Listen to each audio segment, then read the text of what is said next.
at Acer Plaza? 10-4 dispatcher. Verify address. It's Acer Plaza. Repeat, Acer Plaza.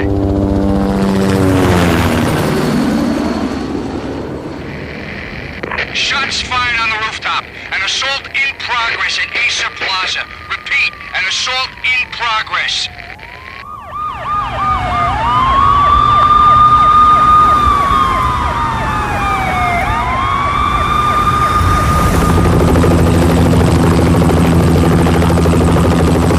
It's a war zone down here. 1085 dispatcher. Need additional units. Additional units now.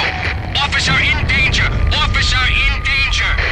10-5, please repeat. 10-5, all units, emergency. Officer in danger, Acer Plaza. Repeat, Acer Plaza, all units. They were all dead. The final gunshot was an exclamation mark to everything that had led to this point. I released my finger from the trigger, and then it was over. To make any kind of sense of it, I need to go back 3 years. Back to the night the Payne started.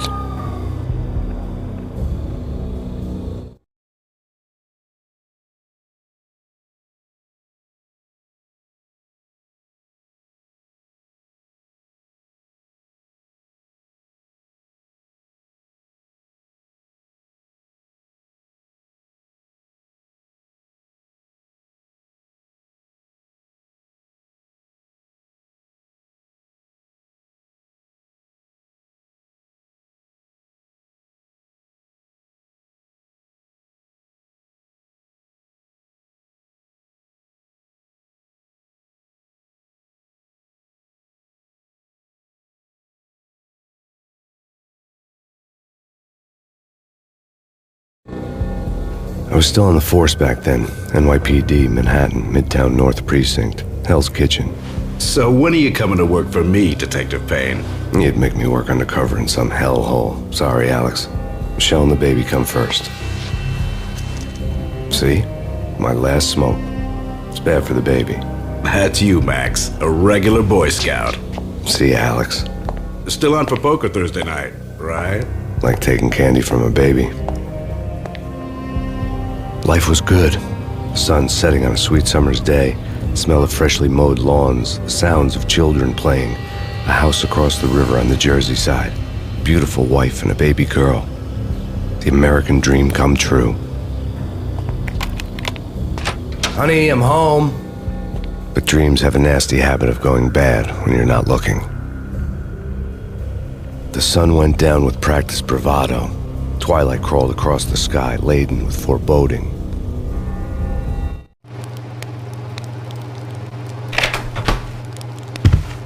Michelle, honey, anybody home? I didn't like the way the show started. They'd given me the best seat in the house, front row center.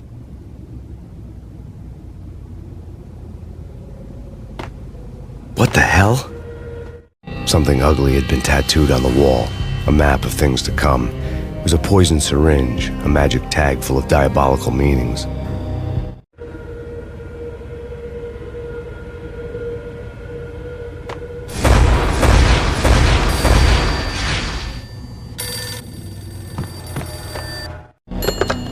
Listen, someone's broken into my house. Call 911. Is this the Payne residence? Yes, someone's broken into my house. They're still here. You have to... Good. I'm afraid I cannot help you. Who is this? Hello?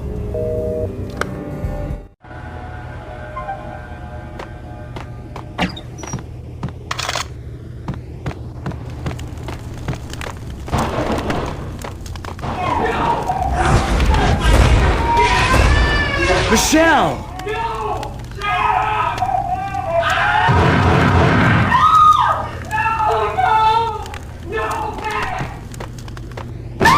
Michelle! Please! Freeze! NYPD, drop it! Coming!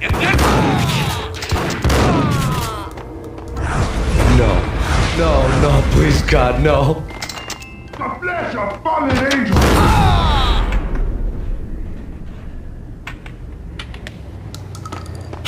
No, God, no, please, Michelle. Oh, baby.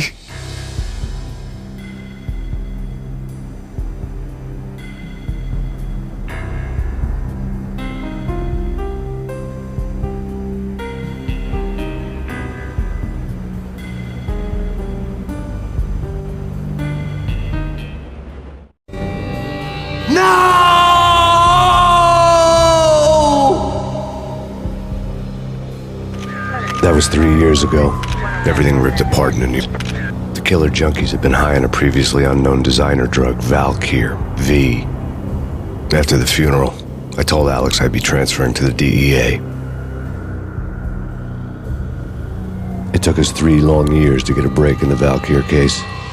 Then, finally, 2 months ago, a dime dropper tipped us off that Jack Lupino, a mob boss in the Punchinello crime family, was trafficking. I went undercover, infiltrated the worst mafia family in New York.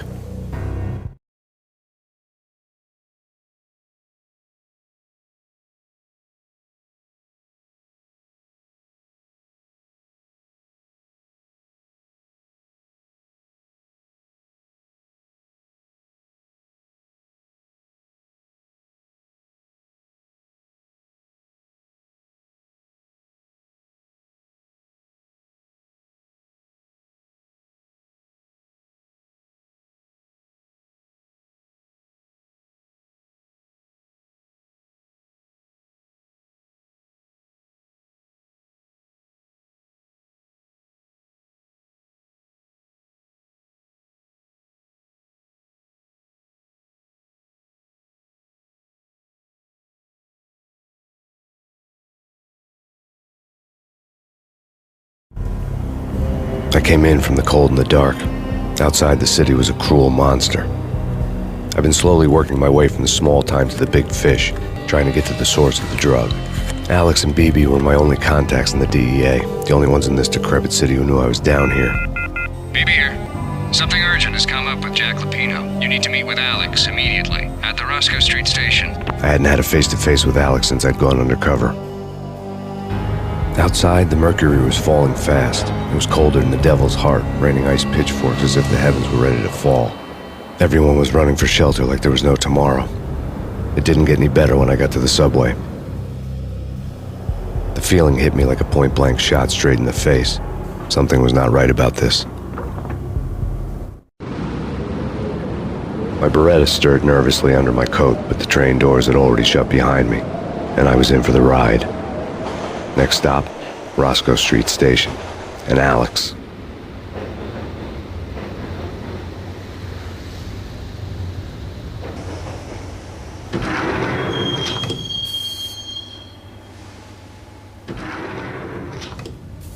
The station was drenched in gloom. Alex was a ghost, nowhere to be seen. I'd have to look for him.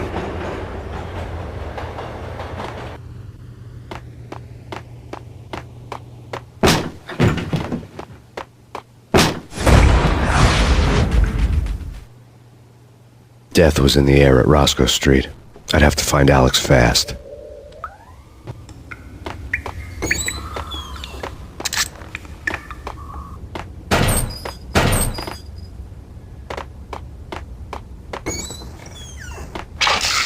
The pills would hold the pain back for a while. Wasn't Jake supposed to take care of this? He and Mickey are having too much fun taking care of the cop up there. Oh, what's the plan? Simple. Gun down every mother-loving bastard that gets off the train. Sweet. Didn't the train go already? No idea. Let's just wait and see. Hold it!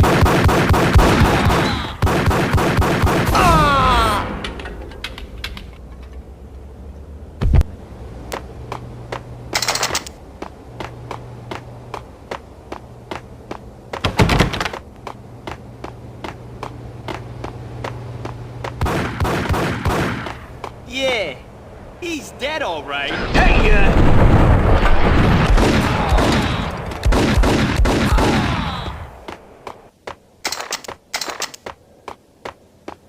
Yo, guys, hey, we're getting around. What the?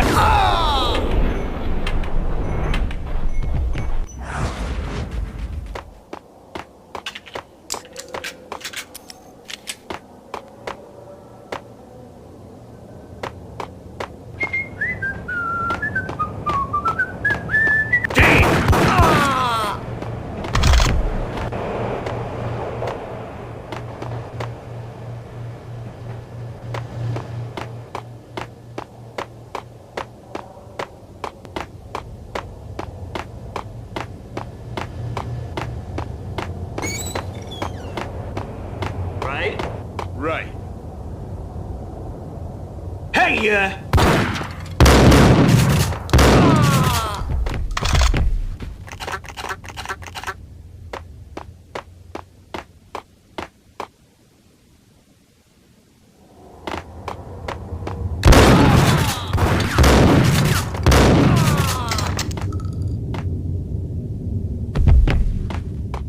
While looking for Alex, I had ended up in the middle of a big-time crime operation.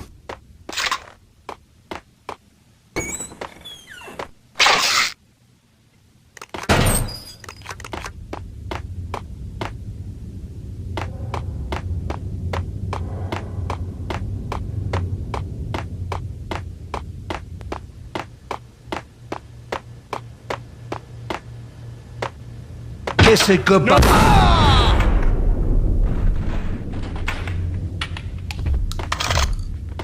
You saved me, man. What's going on here? A massacre.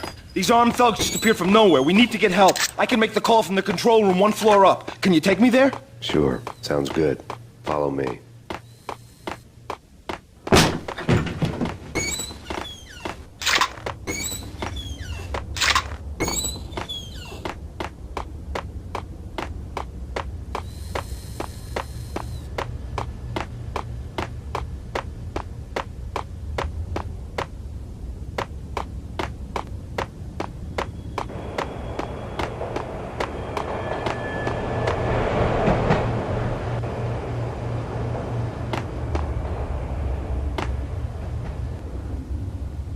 Home free. This way. What the hell?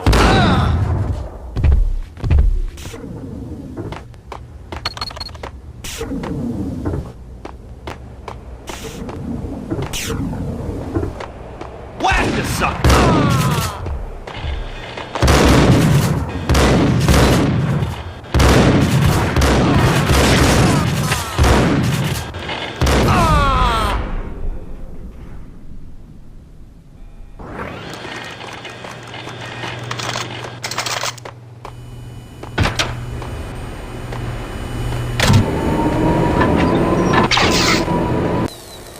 The train lit up like a Christmas tree.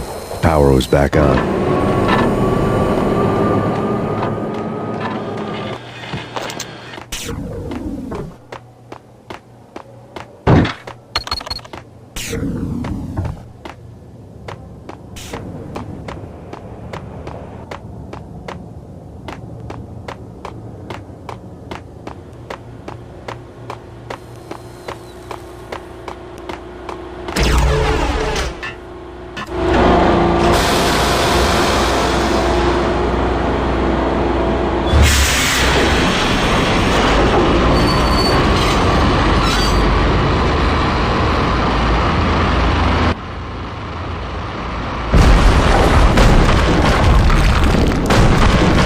So much for being subtle.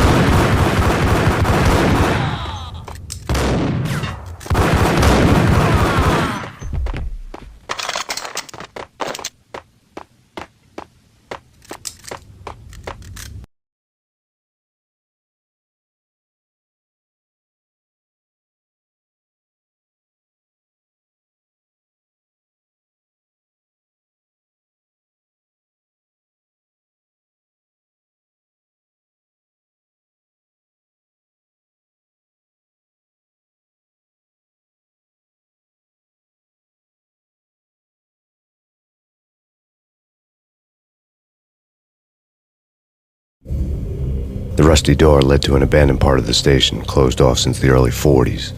Something big was going down at Roscoe Street. Maybe that's why Alex had wanted to meet me here. Maybe not. One way or the other, I was gonna find out.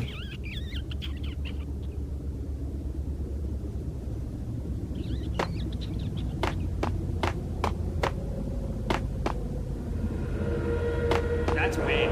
That's Payne.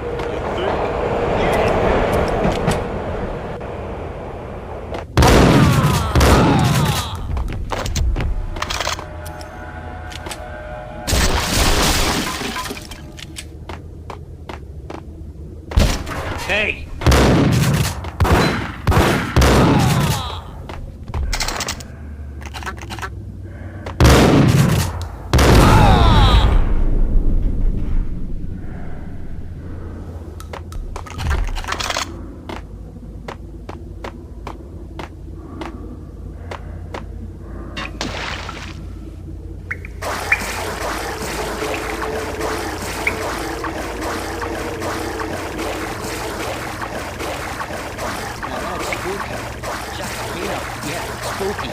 But also, it's like the failure count is rising.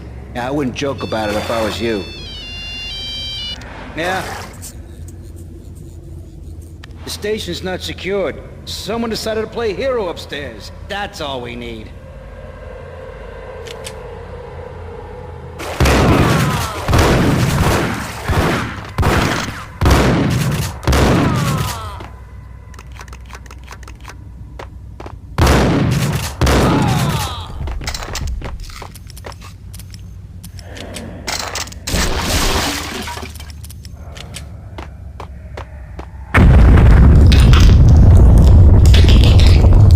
What the hell was that? Hold on here. Give me the detonator. There! Get him!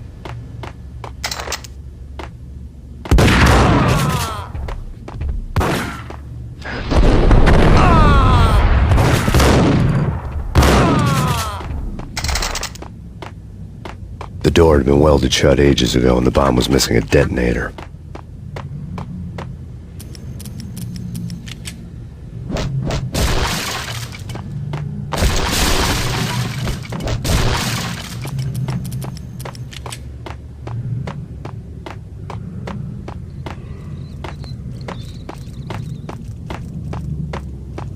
Okay, fellas. The police are on their way. New York's finest are gonna be here soon. So stick to the plan. We've got our own private exit room. In and out, do your thing. Wham bam, thank you, man. Blast the sucker!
We come to you now live from the... Who is this? Right back at you. This is Deputy Chief Jim Bravura from the NYPD. You are to cease your criminal activities and surrender immediately. Sure thing, Jim. Me and the boys and everyone's sorry. They'll never do it again. Who the hell is this? Being placed at the scene of a bank robbery wouldn't have tipped the odds in my favor.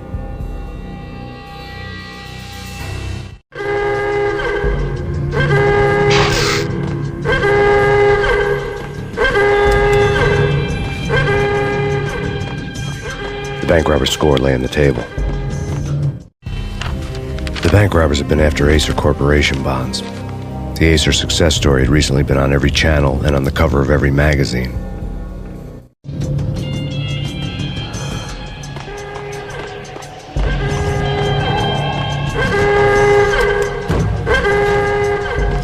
The bank robbers had left their tools on the table.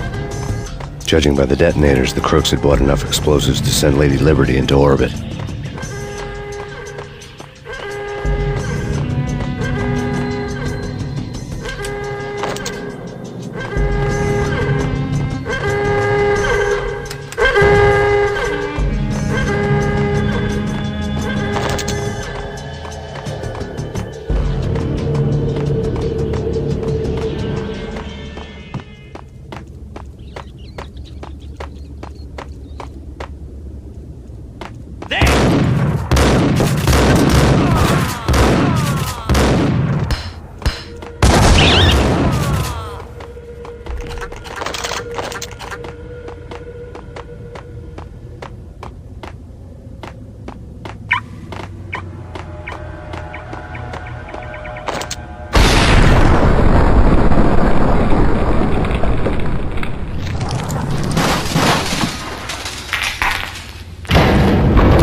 Max, Jesus, you almost gave me a heart attack. I nearly shot you. Alex, I'm glad to see you.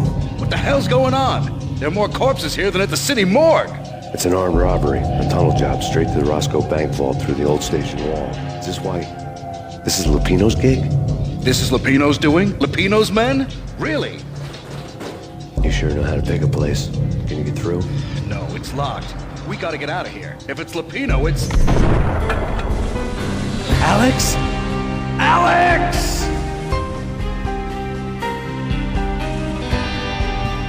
There was nothing I could do. He was dead. I could tell by the empty, accusing stare of his eyes.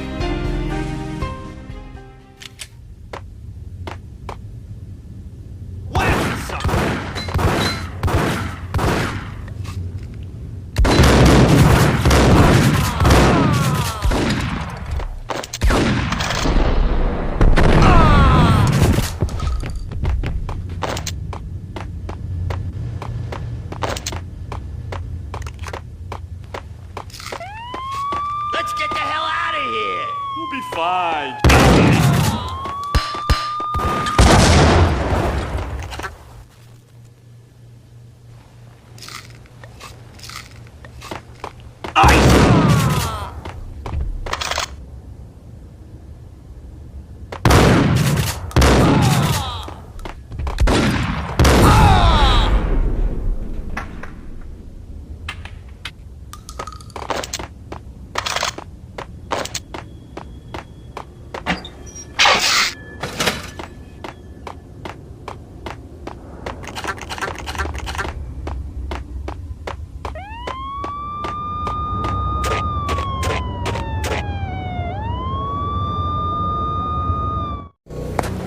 Alex had kept me relatively sane for the past 3 years.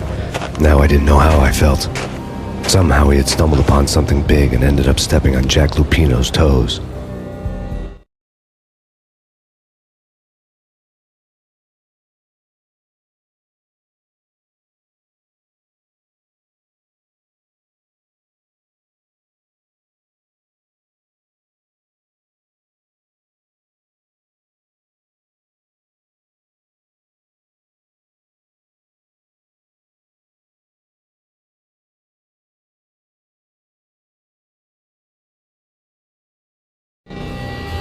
Lupino ran his racket of sex, drugs, and contract killings from a sleazy hotel in a slum block of tenements. The NYPD was closing in. I could hear the sirens. Their wail was a crescendo. Lupino thought he could get us by taking Alex out and leaving me to take the fall for it. All he had gotten was my attention. I went for the hotel first. It was a sad old thing with flickering lamps and faded colors. Cheap mobster punks and tired-eyed prostitutes. I walked straight in, playing at Bogart, like I'd done 100 times before. The place was run by a couple of murdering mobsters with shark smiles. The Finito brothers. Ladies and gentlemen, it's the pain in the butt. Pain to the max. You're killing me. Did you make that up yourselves, or you get some wino downstairs to come up with it? Don't answer that. No question. I got something for the boss. Lupino around? That kind of depends on who's asking. A friend or a giant. Don't answer. It's one of them, how do you put it, rhetorical questions. Lupino ain't here, but he says bye. Lupino wasn't in his cheap hotel. Instead, I ran into the Finito brothers. My cover had been blown. The door slammed shut behind me, and then I was dodging bullets like raindrops. Pain in the butt. Ha ha! Pain to the max. Young strap kid. Gotta take it to Marble City for it. Eager and lying down. Bring it in.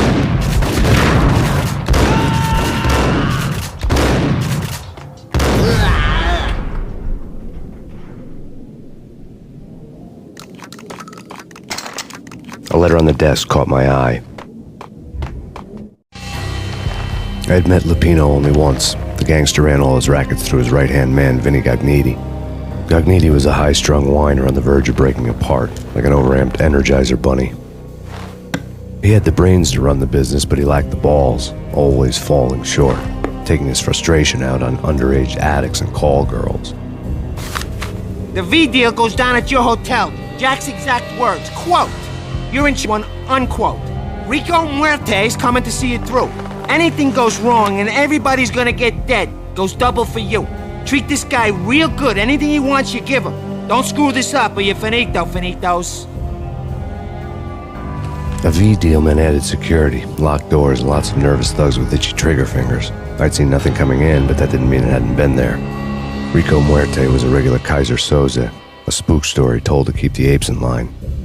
313. The Finitos had scribbled Muerte's room number on the note's margin. Bosses!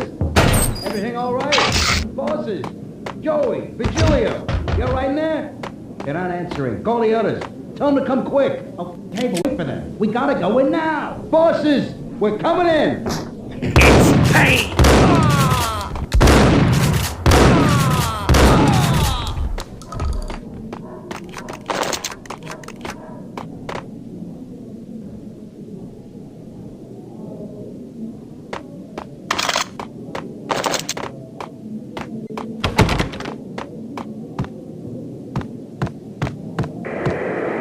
NYPD has been out on massive Payne. Killer storm. Chief Jim Rivera. Take whatever. In his press conference today, the mayor stated that Valkyr represents a clear danger to New York and called for drastic actions to eliminate the problem. On today's top story, the Valkyr crisis worsens with the murder of DEA Special Agent Alex Balder. Special Agent Balder had been shot repeatedly from a point-blank range. The gunman has been identified as Max Payne. The noose is sure to tighten around this fugitive criminal as more NYPD units join the search to apprehend him. I had just gotten my 15 minutes of fame.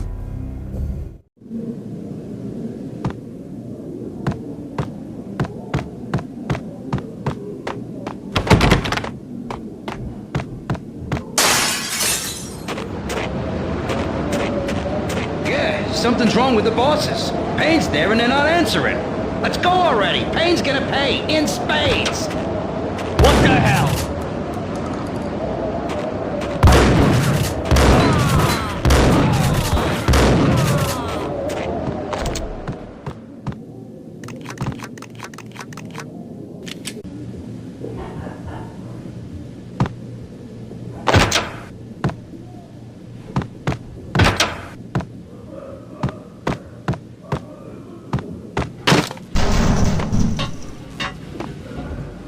Hold it!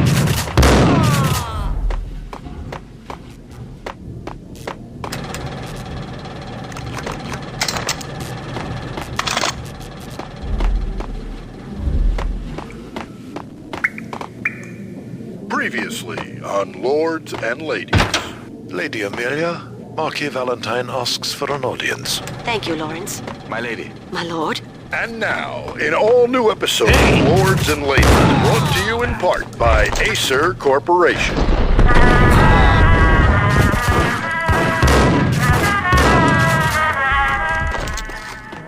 My lady. My lord.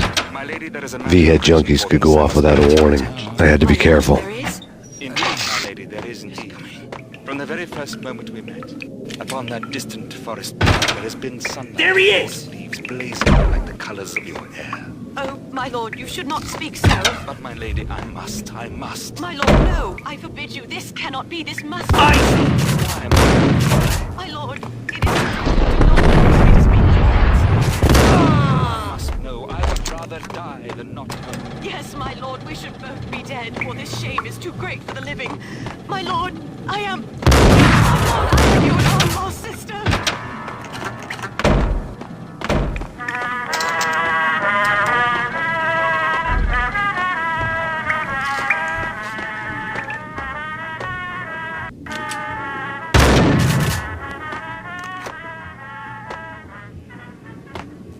Piece of crap! Oh, careful. It might kick back. Kill it. Whack the sucker! Nice!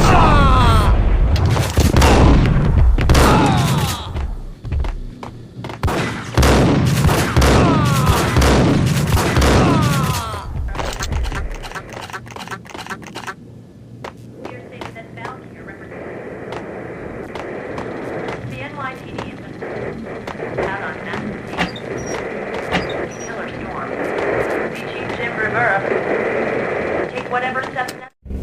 Tonight, the city's fight against the nightmare drug Valkyr took a turn for the worse, as DEA Special Agent Alex Balder was found brutally slain at the Roscoe Street subway station. A suspect was seen leaving the site only moments after the shots had been fired, and the NYPD is currently in pursuit of Max Payne, a repeated felon believed to be armed and extremely dangerous. And now the weather. The worst winter storm in recorded history continues to pound the city. Here stated that Valkyr represents the NYPD is out on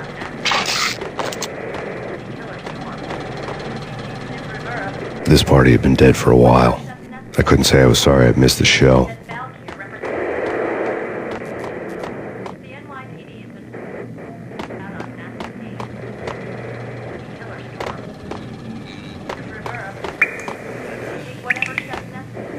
I think I died. I think I'm dead. I don't know. Get away. Get away. Get away. Gun him down!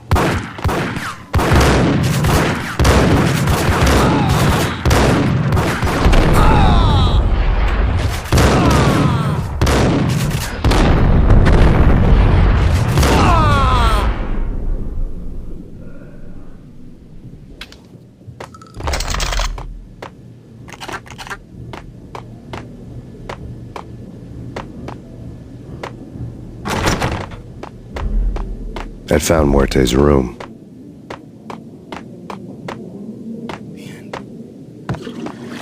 What the hell?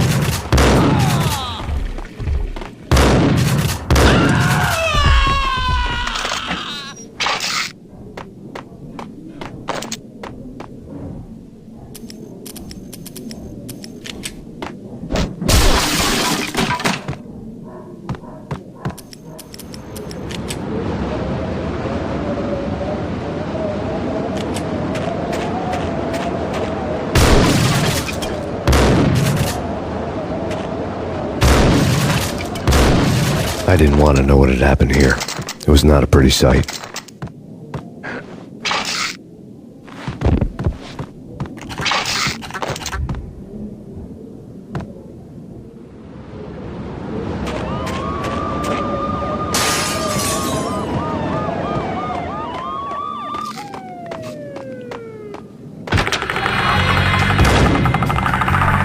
Muerte had received a letter.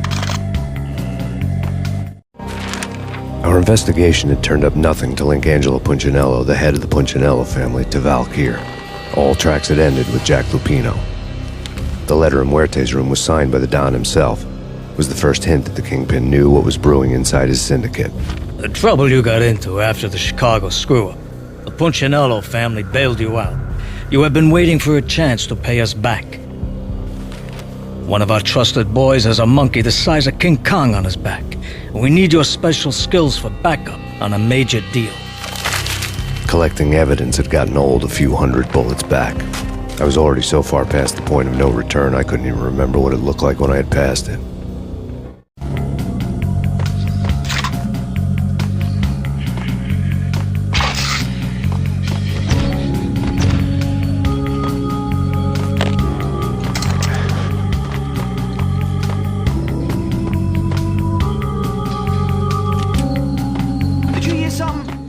Take it easy.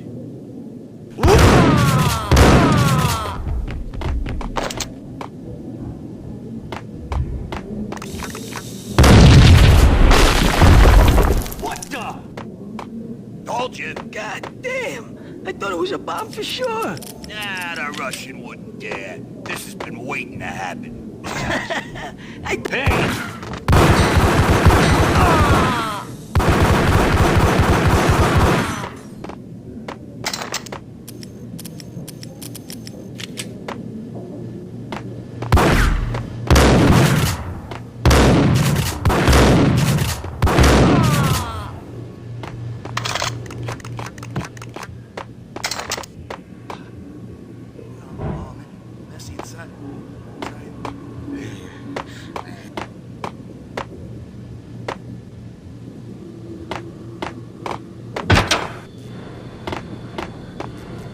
The hooker had left her diary on the table. The diary belonged to a hooker named Candy Dawn. The read would have made a vice cop blush. Had talks with the mystery hag over the phone again. Sent to the latest One-Eyed Alfred tape. As long as the hag keeps paying for the tapes, the old man could come every day for all I care. She had a nice sideline, making secret X-rated flicks of her clients and selling them to the highest bidder. It would get her killed if her V-fix for the day didn't do it first.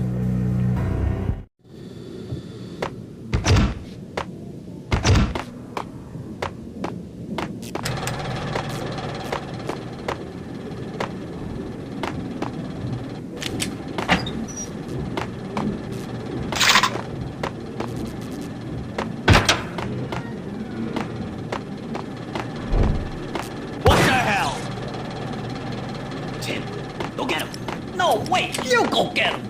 You go and get him. Yo!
The old service elevator rumbled down to the bowels of Jack Lupino's hotel.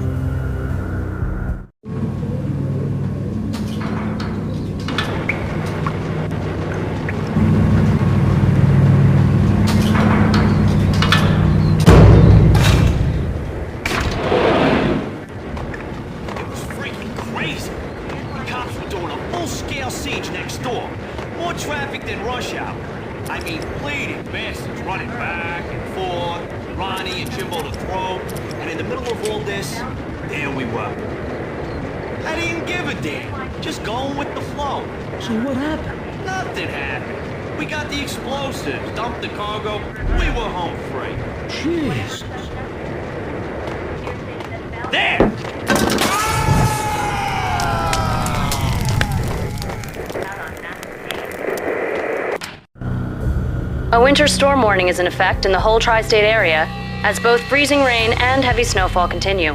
Many roadways are already closed, and people are advised to stay indoors. The severe blizzard has ravaged New York for 3 days now, with no end in sight. We'd been snowed from the start in the Valkyr case. The forecast said there was plenty more where that had come from. But the snowbound city was on my side. Less chance of innocent bystanders getting caught in the crossfire.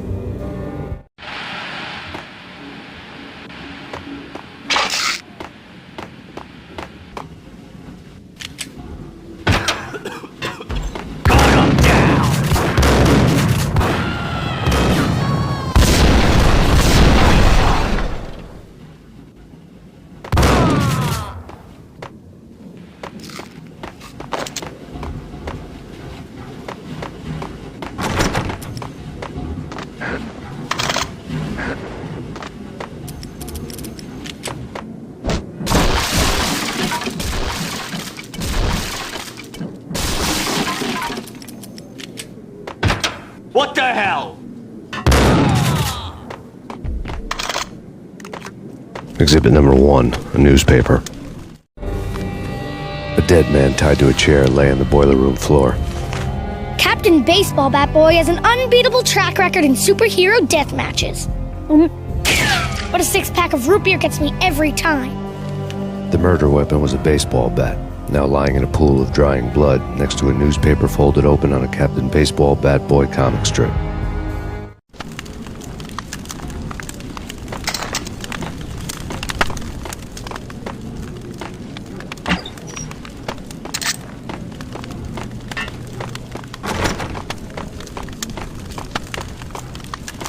Take vampire movies. Why are they always set in L.A. or Mexico? They can't even get a tan. If I was a bloodsucker, I'd move to the North Pole. Winter's one long night.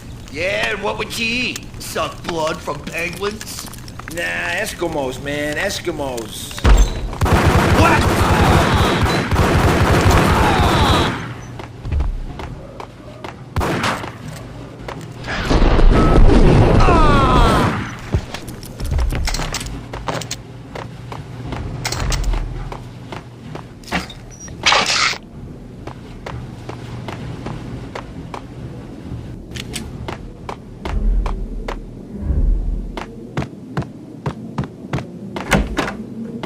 Chill with the guns.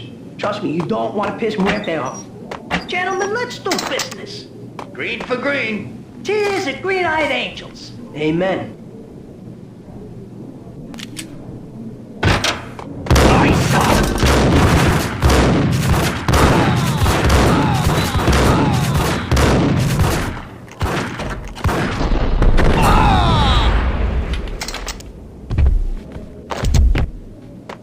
A lifetime ago, this would have gone down as a narcotics arrest.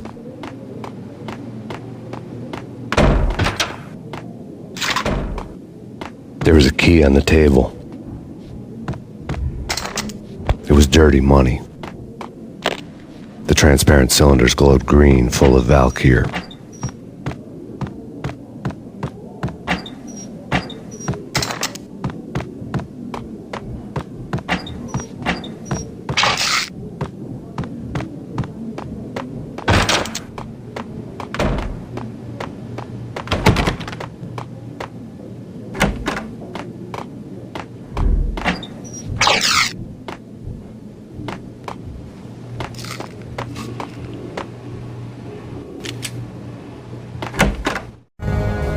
Two mad dog killers, ready to murder each other. They step into the next room, and I'm thinking, now they're gonna do it.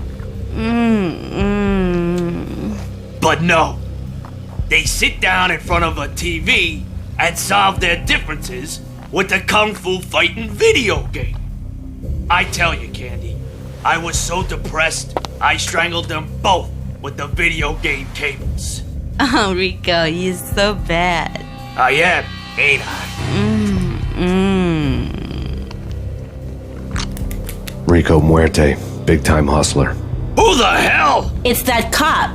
Muerte went for his gun. Do something. There he is.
The antique switchboard was still in use.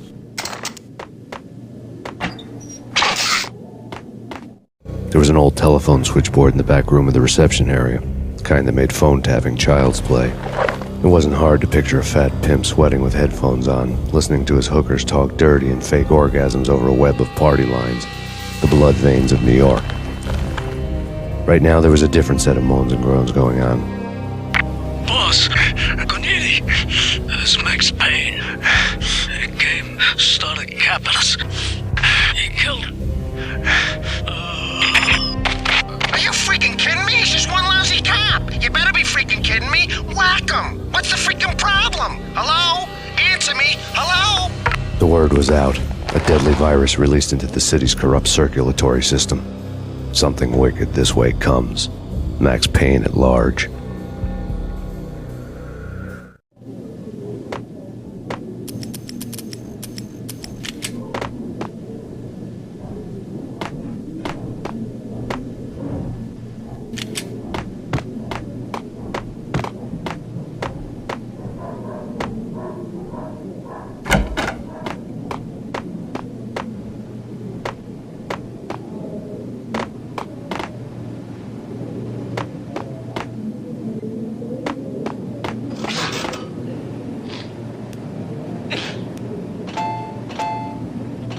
Think you could take my money? You know who you're dealing with? Huh? Do you? Do you? What the hell?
Turn around, walk away, blow town.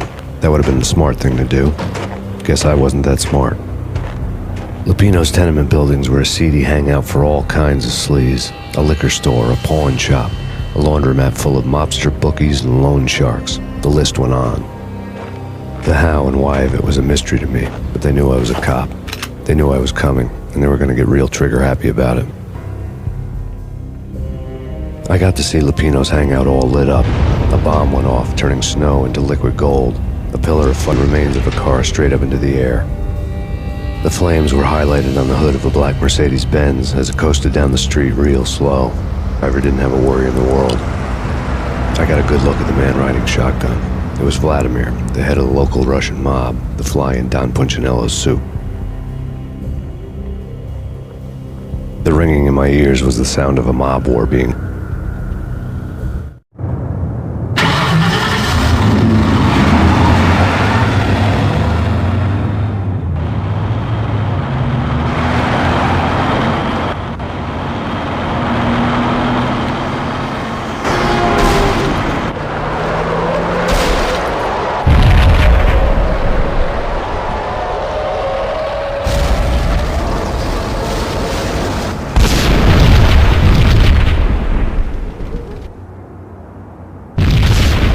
Another bomb exploded inside the closest slum building. It was a lucky break. The goons inside were spooked, but luck always came with a price tag. More bombs could still be ticking inside, and the cops would already be on their way. Jack Lupino's suite was on the top floor. At least it used to be, before the explosive makeover.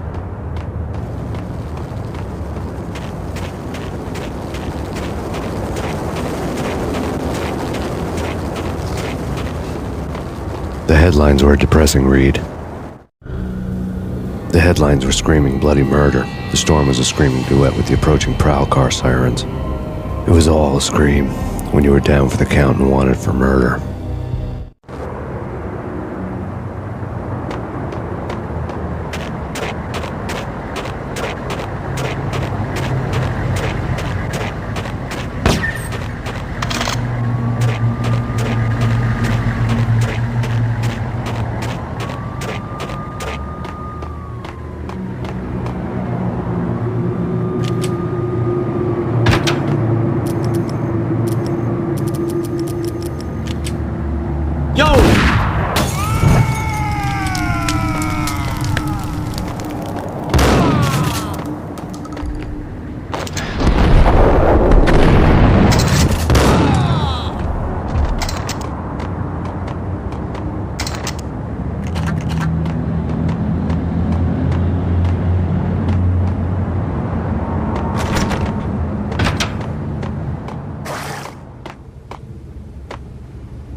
The whole building was rigged with explosives.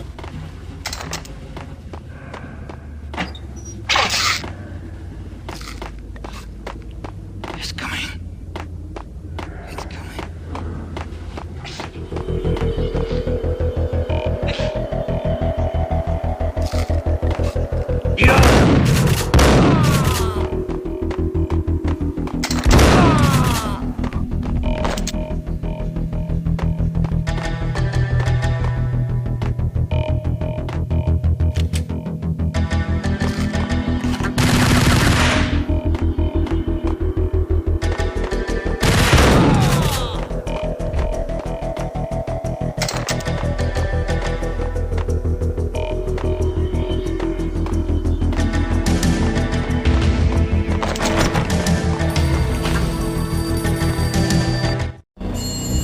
A beaten-up phone in the entrance hall was ringing. It could have been just a junkie in need of a fix, but it turned out to be something more sinister than that. Am I speaking to Mr. Payne? Who wants to know? My name is Alfred Woden. You must hurry. The police are on their way. Tell me something I don't know. They know you're there. How? And what's it to you? I will contact you again. The cops arrived, sirens singing in the off-key harmony of a manic-depressive choir. I had a few minutes while the SWAT team would go through their usual routine. By the time they busted in, I needed to be long gone. Max Payne, this is Deputy Chief Jim Bravura from the NYPD. Drop your weapons and come out with your hands above your head.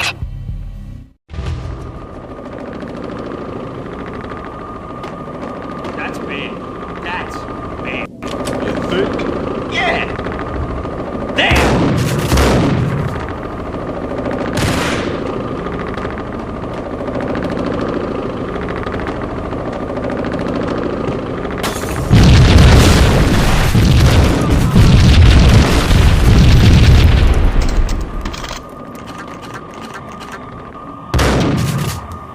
Someone had left a letter with a key on the shelf.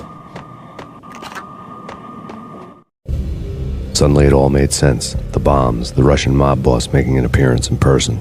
Gagniti was his usual self, all talk and no walk. After our hit, the Russian has only a couple of guns left, and they can be bought. There's no freaking way he has the guts to try anything after that. As it turned out, the Russian had plenty of guts. One thing you could count on, you push a man too far and sooner or later he'd start pushing back. Max Payne, this is your final warning. Surrender or we'll be forced to take action.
Whack him!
The bombs had destroyed all the stairs up to Lupino's office. The alternate route led there by way of adjoining rooftops.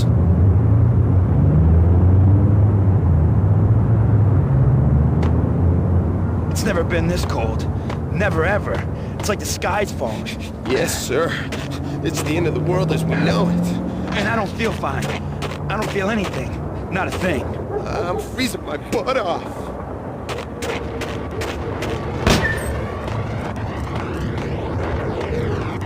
To get to the roof, I'd need to get to the elevator through the locked door up ahead.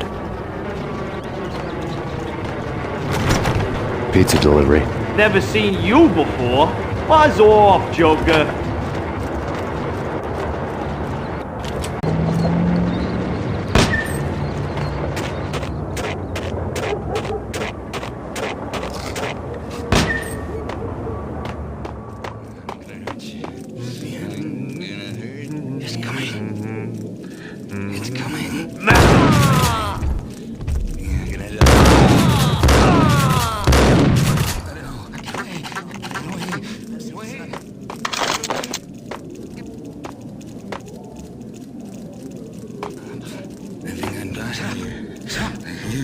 Hey,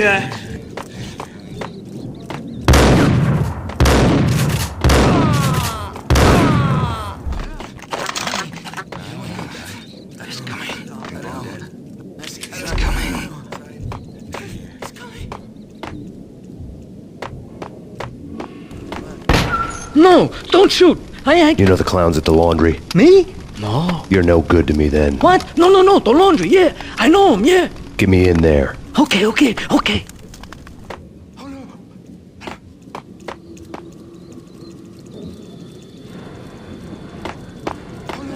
he's coming.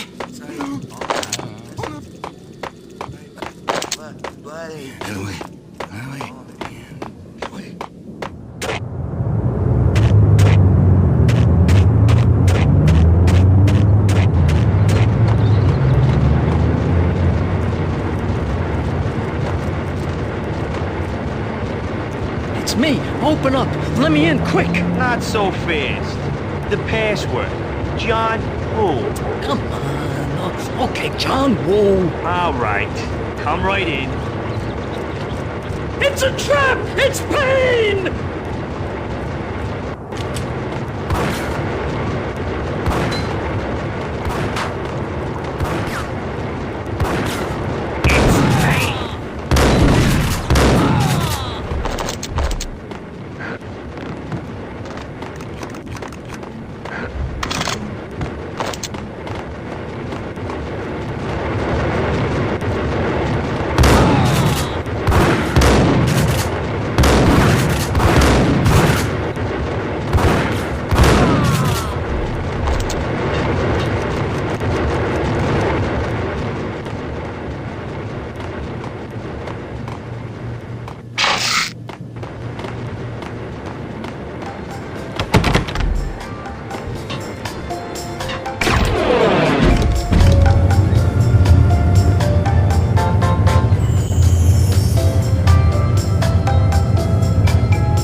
Hey!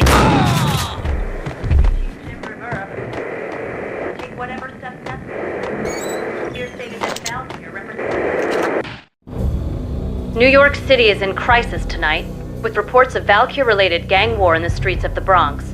Apparently, Max Payne, wanted for questioning in connection with the slaying of a DEA special agent earlier tonight, is waging a one-man war against his former partners in crime.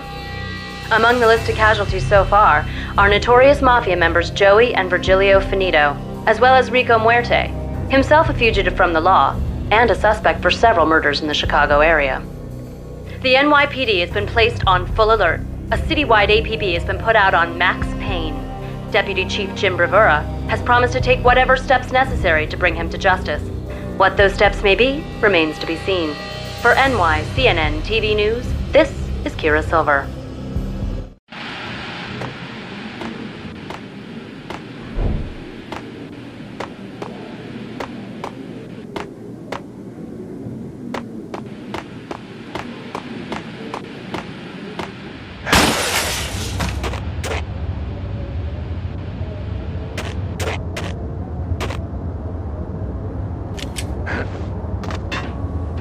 This week on Address... What the? Get here! I don't want to go there. It's a nice place. But that's where I always end up anyway.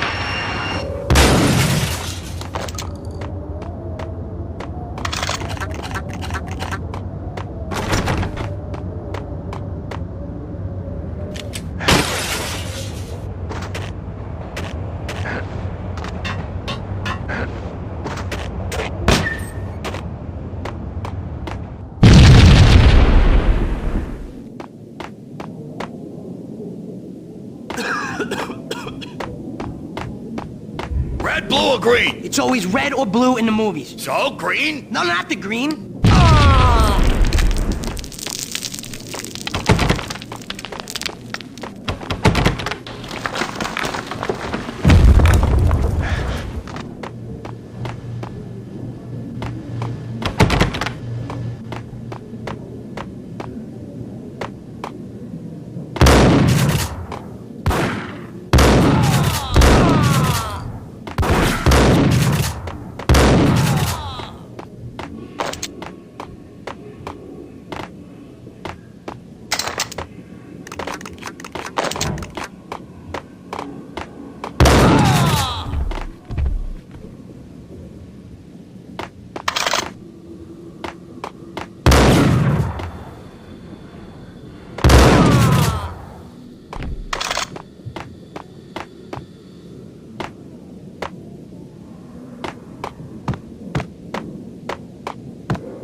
You're bombing us! What are you doing? You're doing nothing! What are you doing? This is war! Freaking war!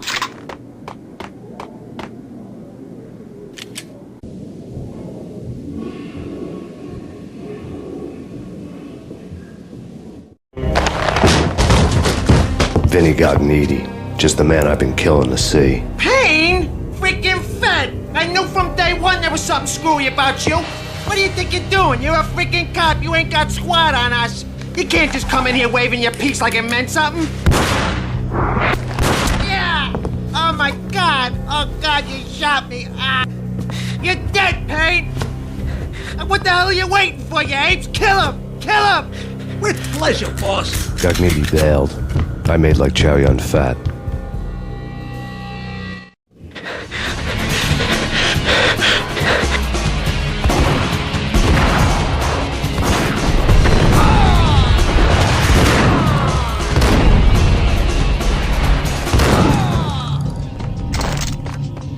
A crumpled letter lay on Gognitti's desk.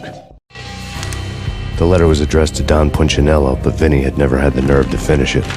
Jack's gone voodoo. Just the other night, he shot Dino because he wanted to see what his brains looked like splattered on the wall. He's a freaking mad dog. We're running out of men and business fast. Gognitti had been living in mortal fear of his boss. Jack Lupino was a psycho.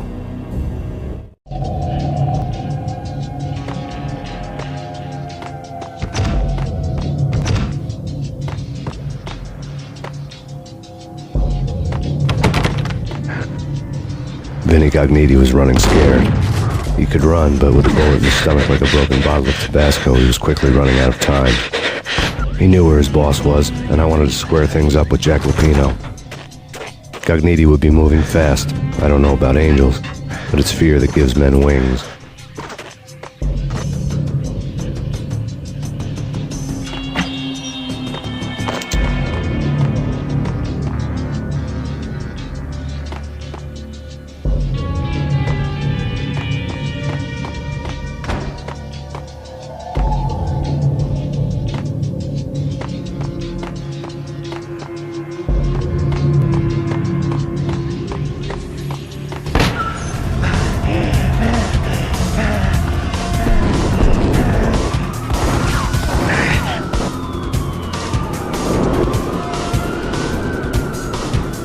Gognitti hitched a ride. To catch him, I'd have to follow his lead.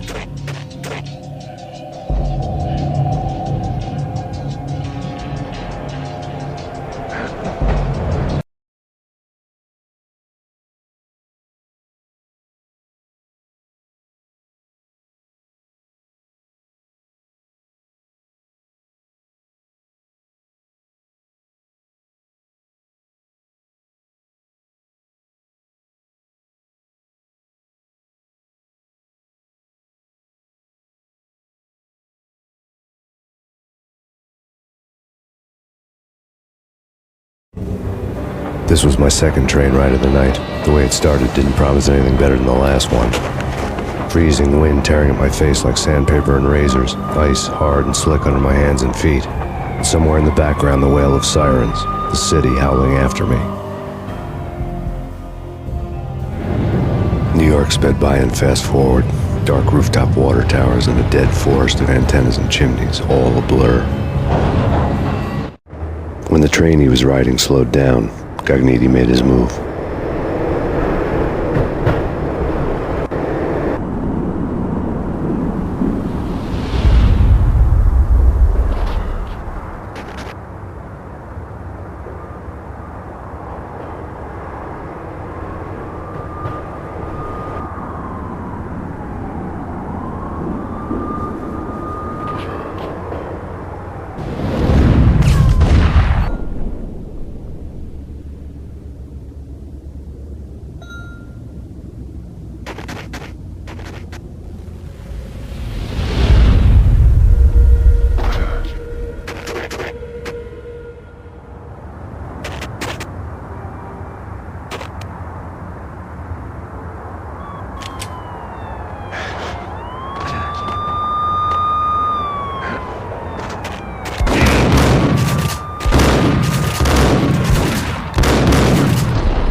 It's Payne!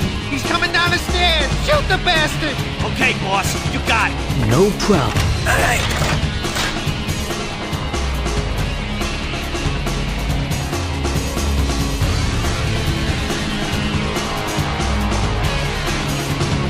Hold it.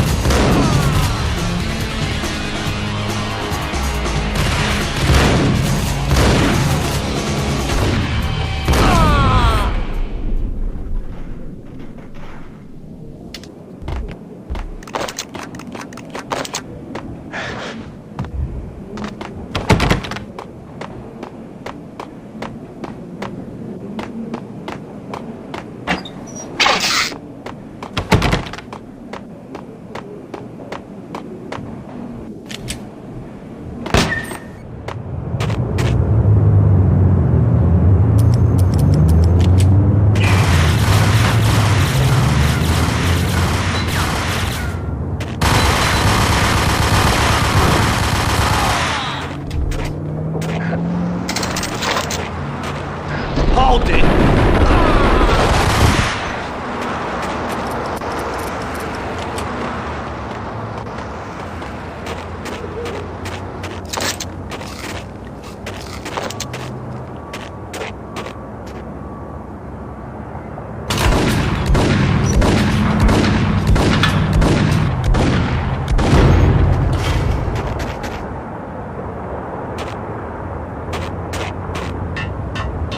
Hold it!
Max Payne has nowhere left to go. We are very close to capturing him. You'll get a full statement then. Right now, I've got better things to do, ma'am. That was Deputy Chief Jim Rivera from the NYPD with no further comment at this time. Apart from his suspicious food habits, I figured Bravura to be one of the good guys. Fate had just dropped us on different sides in this. But when it came to capturing me, he was way out of his league. I had already ditched the cops a couple of rooftops back. For now.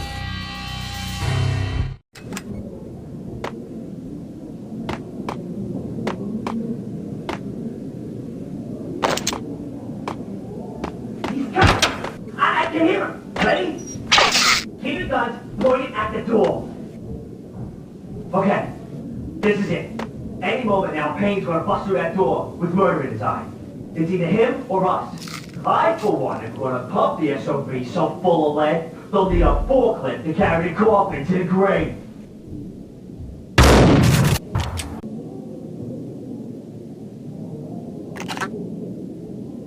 Gun him down!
Open, goddammit!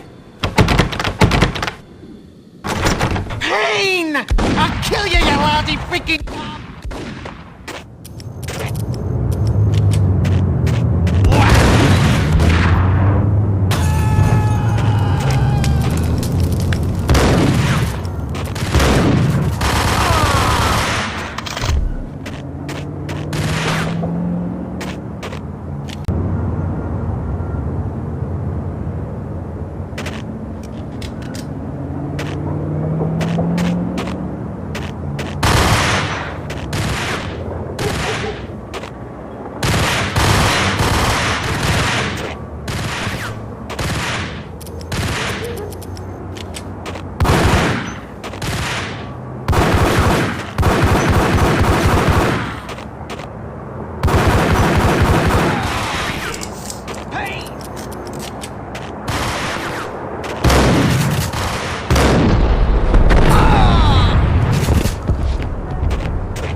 Gagniti ran out of steam in a dead-end alley with steam boiling out of the sewer grates like all the fires of hell were burning high beneath us. It was shakedown time. Where's Lupino? Screw you! Bad start, Vinny. Ah! Police brutality! I rate pretty high on that. You can't just hurt me in cold blood? Just keep telling yourself that. Listen good, Candyman. I'm not gonna be anybody's fall guy. I want to know where your boss is hiding. There was no glory in this. I hadn't asked for this crap.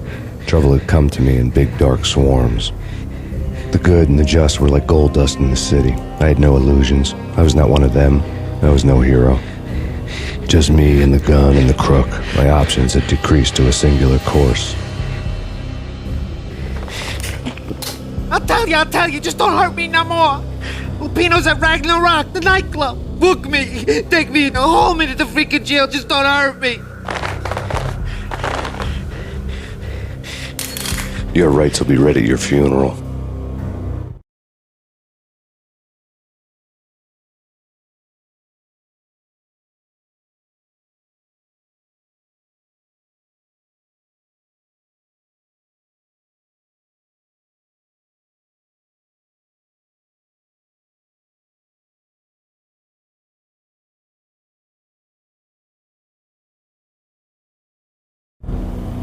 Ragnarok was Lupino's private nightclub, a den of drugs built into an old theater. I knew what waited inside. V-head junkies ready to explode in random acts of senseless violence, and Lupino's goon squad, the worst stone-cold killers this side of hell.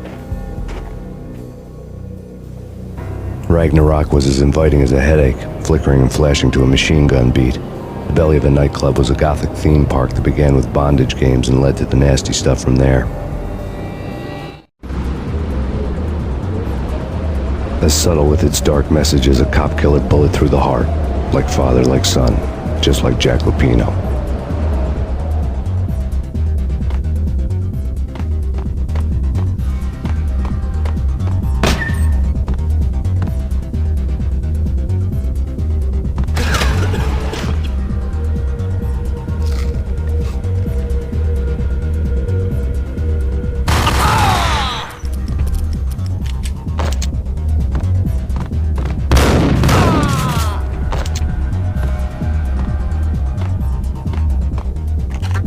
The book had never been a bestseller.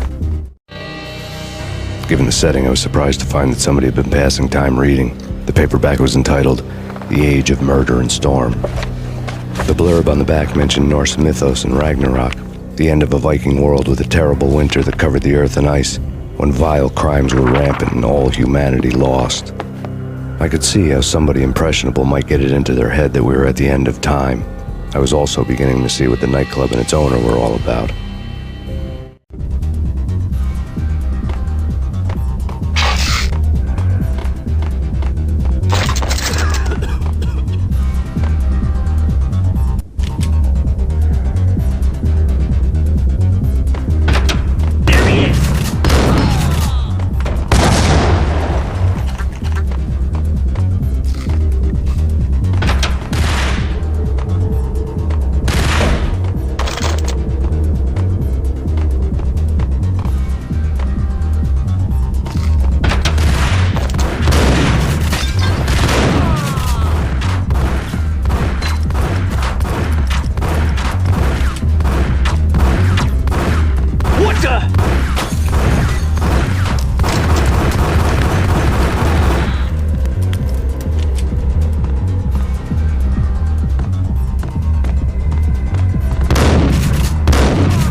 Books on the occult had been piled on the table.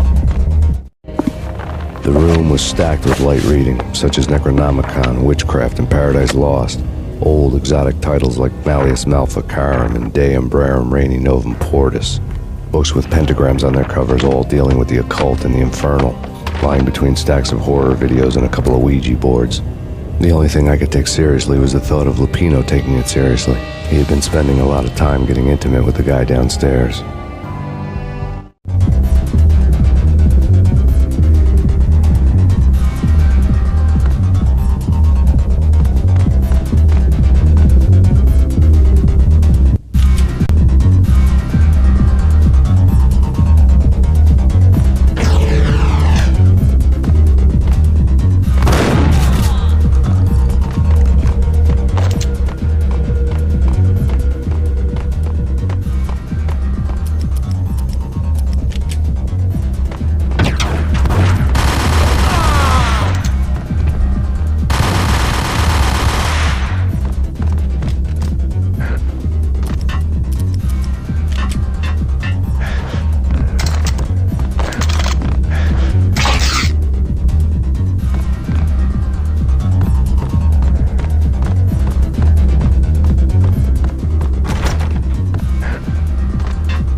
The backstage area led to Lupino's inner sanctum.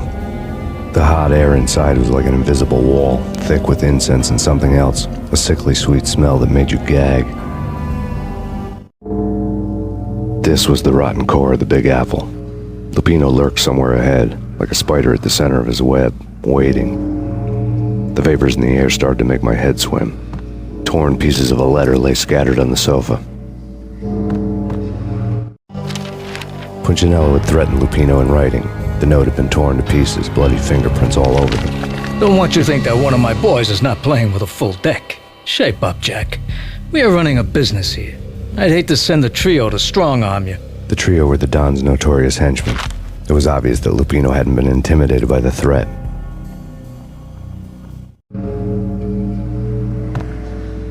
Lupino's notes covered the table.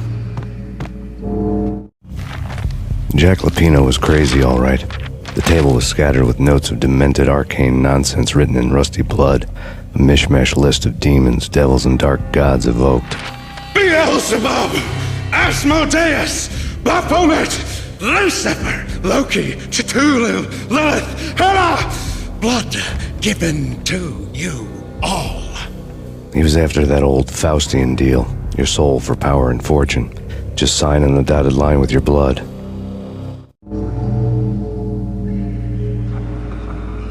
Lupino's notebook lay on the pedestal. Jack Lupino was crazy, all right. Mythic wolves, let loose to devour the sun and the moon. Lupino is the wolf. I'm Mr. Beast, the big bad Fenris wolf. I'm the end of the world man, wearing the flesh of fallen angels. After Y2K, the end of the world had become a cliché. But who was I to talk? A brooding underdog avenger alone against an empire of evil, out to right a grave injustice. Everything was subjective. There were only personal apocalypses.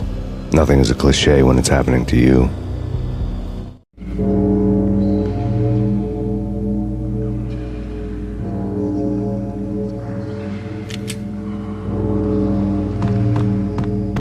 The flesh of fallen angels! Come to me all! Astaroth, Beelzebub, Asmodeus, Baphomet, Lucifer, Loki, Satan, Cthulhu, Lilith, Hela! Blood to you all! Secrets living under the skin of reality. That's it. The corruption of flesh. Ow! I'm the wolf, yeah! I am the wolf! It's coming. You have come. To the end of time. It's now! I will rise to her side! I don't need the words! I'm beyond the words!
I had known there'd have to be a catch in it somewhere, and this one was the Empire State Building of catches. Lupino was pumped up and dying to go 15 rounds with a mutant alligator. And then he started this spooky monkey talk, straight from a bad dream. Mine. I have tasted the flesh of fallen angels. I've tasted the devil's green blood. It runs in my veins. I've seen beyond a world of skin, the architecture of blood and bow and arrow. Death is coming! She is coming, and hell follows with her. This is the twilight winter. I am ready to be her son. Her time is now, and all who stand in her way must die!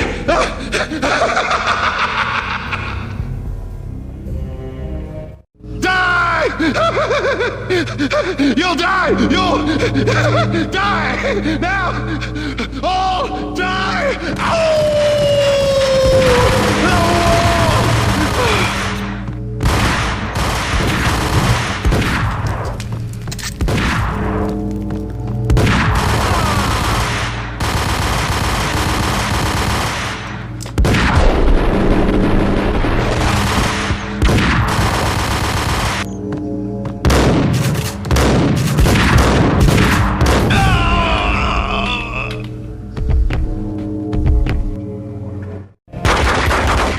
Finally went down. I wanted to make real sure he'd stay that way. V was a bad monster. Turned them into friggin' zombie demons from outer space. I think he's dead already. Huh? And that's when it happened. But dead or not, you've got the wrong guy. In stepped this knockout femme fatale holding a gun to my face. I returned the favor.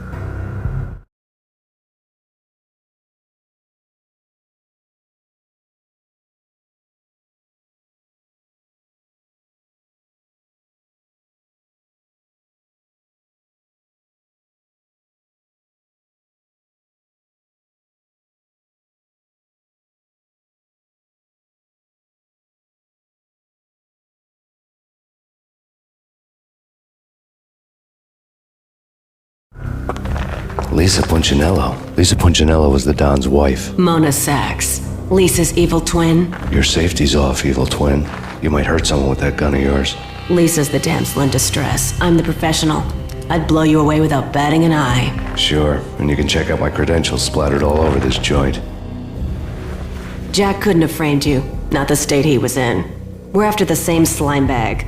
Angelo Punchinello's the one who murdered your friend and framed you with it. You know this for a fact? I've got my sources. I don't have a clue these days. I just shoot them as they come. Who put a contract on the Archfiend? This one's mine. I hate the guts of that sadistic wife-beater. Why not pool our bullets for this one? I thought you'd never ask. My finger was starting to twitch. How do you like your whiskey? I'm easy, as long as you don't try to slip me a Mickey. You're a real angel, Max. It was good stuff. Tasted sweet as honey going down. Nothing personal. Can't risk you going berserk and getting Lisa killed.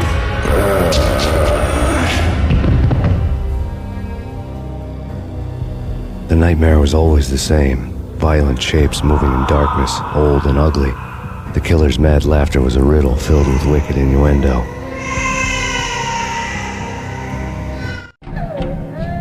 Somewhere, the baby was crying.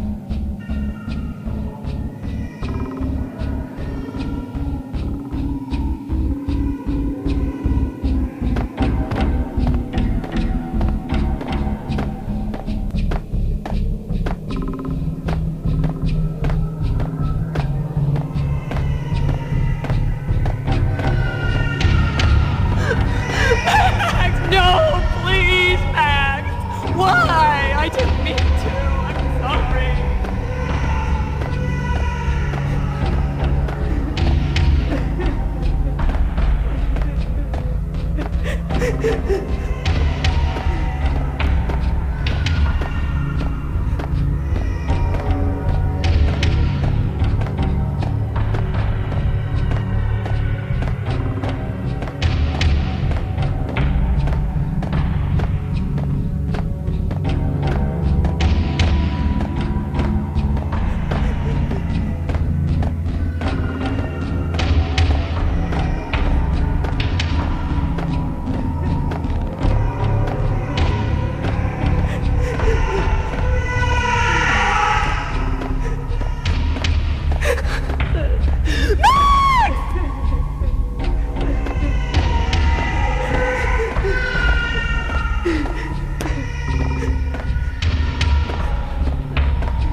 No, please act.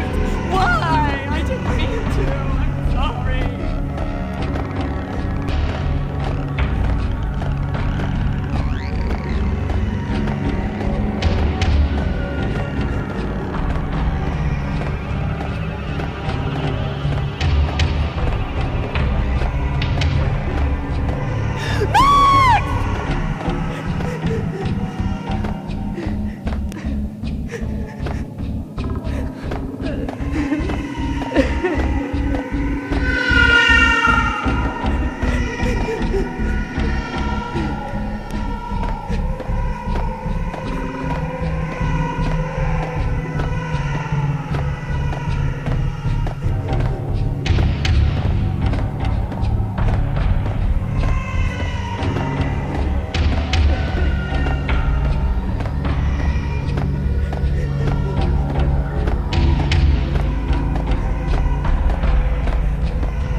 should have known it when we found you snoring next to Lupino's corpse.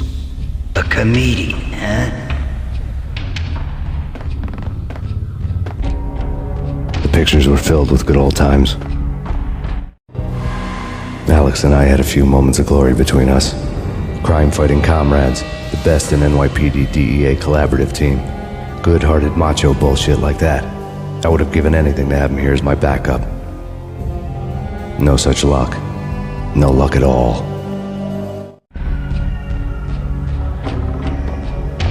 Michelle looked at me from the photo.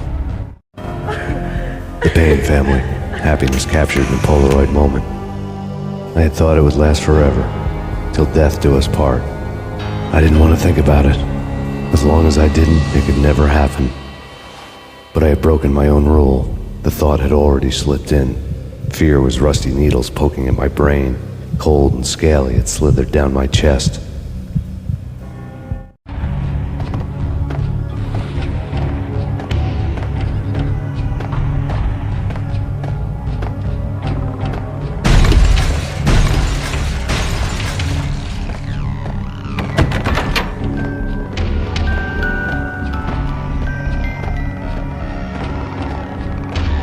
I really love to watch cartoons. Captain Baseball Bat Boy's my favorite.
No.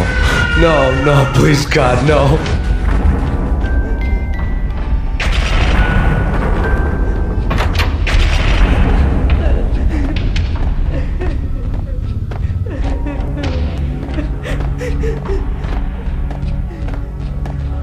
Slice them, dice them, shoot them full of holes, blow them to bits, vaporize them, disintegrate them. No matter what you do, they'll still be back, good as new.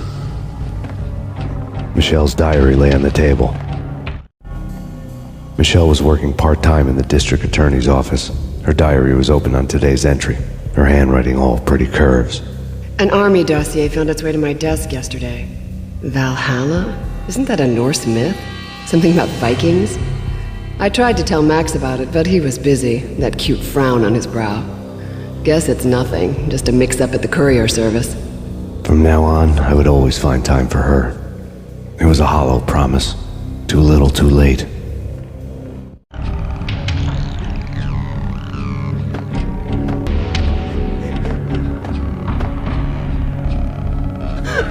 Max, no, please, Max. Why? I didn't mean to. I'm sorry.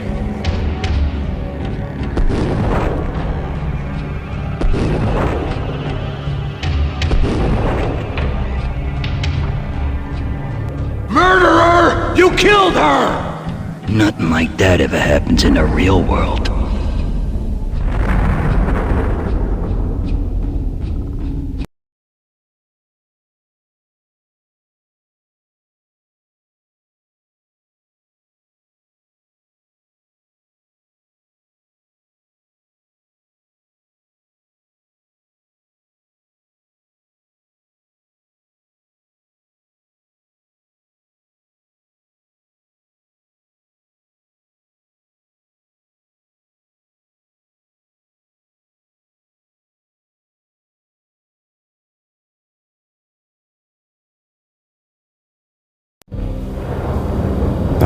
been a bad dream. My head felt 2 sizes too small for my brain. Max Payne. I envy your name. And the killer was smiling. Pleased to meet you. I'm Frankie the Bat Niagara. Niagara, as in you cry a lot? He had a baseball bat and I was tied to a chair. Pissing him off was the smart thing to do.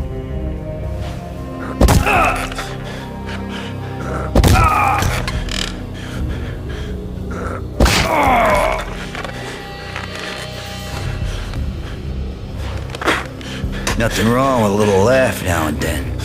Take me, for example. I love to watch cartoons. Cartoon violence is a fascinating thing. Let's take a break. I need to take a leak and maybe grab a cold one at the bar. Don't worry. I'll be back to finish this off. And then, it's checkout time. You play, you pay, you bastard. He swaggered out, and the door clanged shut behind him, locks clicking into place. Everyone makes mistakes. Mine hadn't been to crack jokes about the goon with the bat. He'd have cracked my skull regardless. It hadn't even been to trust a girl with a gun. I had blindly gone after the first bad guy on my hit list when I should have been aiming further up the ladder, at the head of the Punchinello family. I couldn't bring myself to be pissed at Mona. Guess I had a soft spot for her pretty face.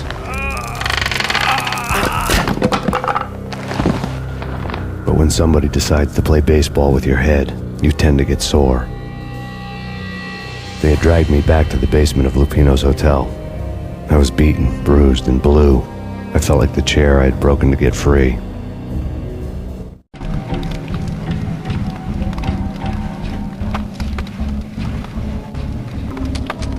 All I had was Niagara's bat, sticky with my own blood.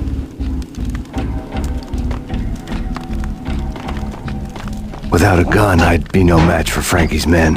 I'd have to play hide and seek with them.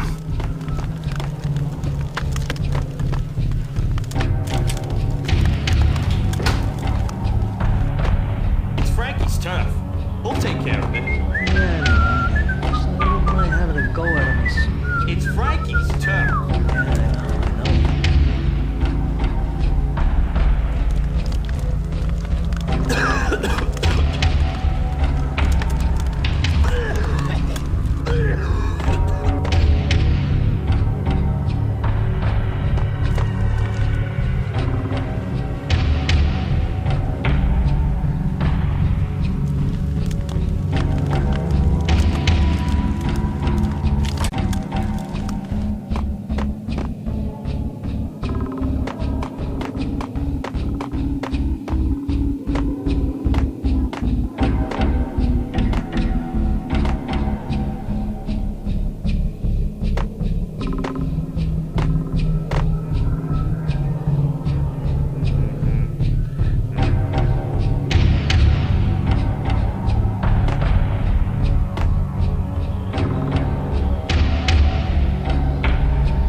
Another newspaper caption for a murder scene.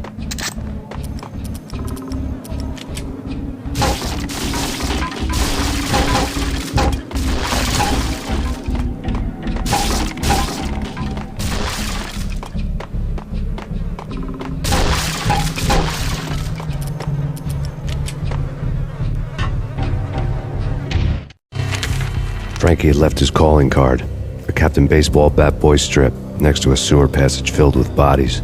You'd better not mess with Captain Baseball Bat Boy. Even my arch enemy, Bicycle Helmet Girl, swoons at the sight of me. Aha! There were enough corpses to put a mass murderer to shame.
Things were fast going from bad to worse.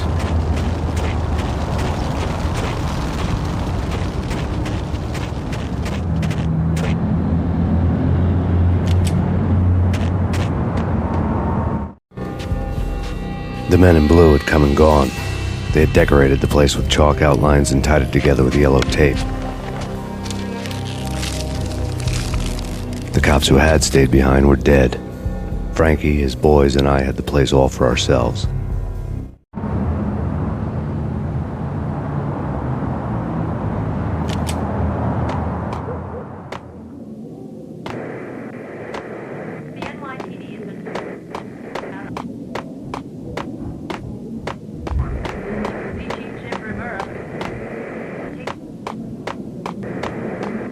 Just forget about it.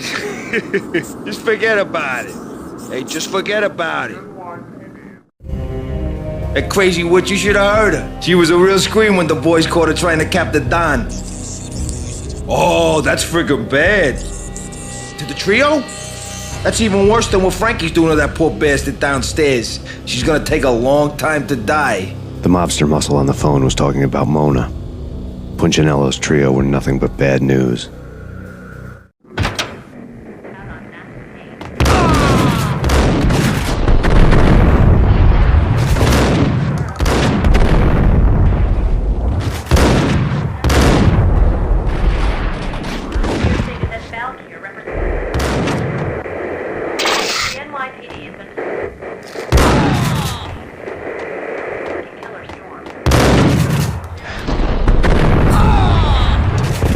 evidence that Punchinello didn't like me much.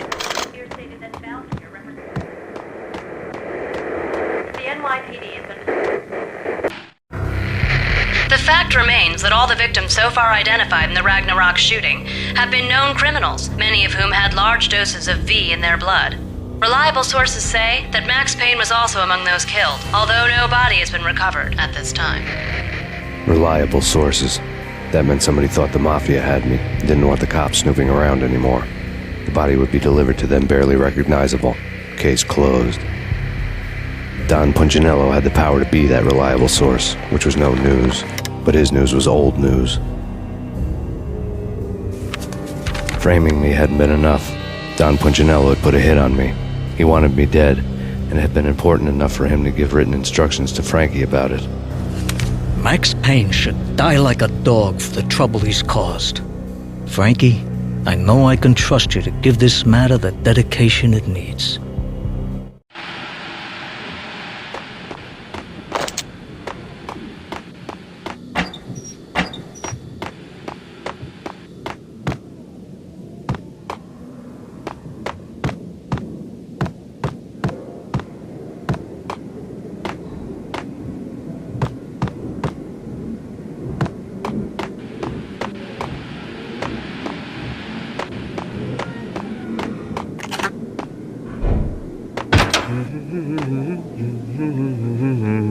Hold on!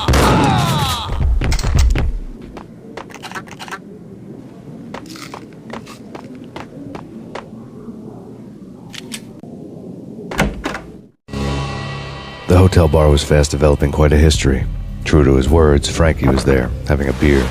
Jesus Christ. How the hell did you get loose? Got bored waiting. Thought, what the hell, we could just as well finish this here. Fine by me. This breaks our existence.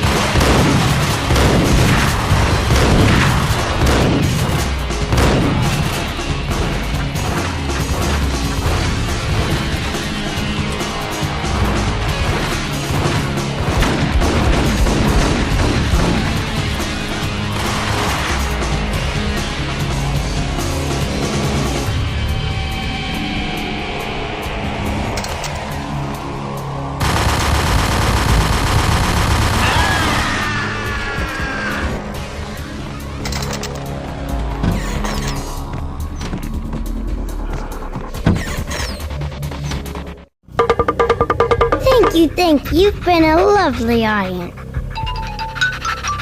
Had enough? I don't play with girls anyway. I'm fit. I spotted the tail as soon as I left the hotel. A big black Mercedes. I had seen the car before. That time it had heralded impressive explosions. Vladimir was back. Bang! You're dead, Max Payne. I might have laughed if I remembered how. What's this supposed to be? Cops and robbers? Look, you want something with me? Get in line. Peace, man. Relax. You know you are a real news item. Armed and dangerous. I am going to make you an offer you can't refuse. I've always wanted to say that. It's a bum rap. I've been framed. That's a moot point. Whatever you did or did not do, I'm sure you had good reason for doing it. Want to hear me out? I'm listening.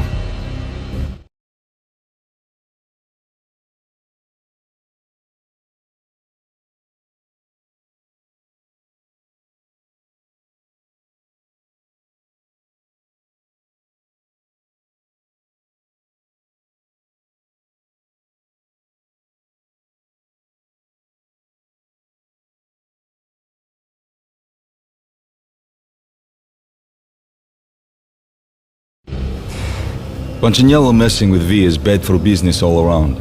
But that's not... There is this guy, Boris Time, used to pull jobs for me. He's the captain of the cargo ship Charon.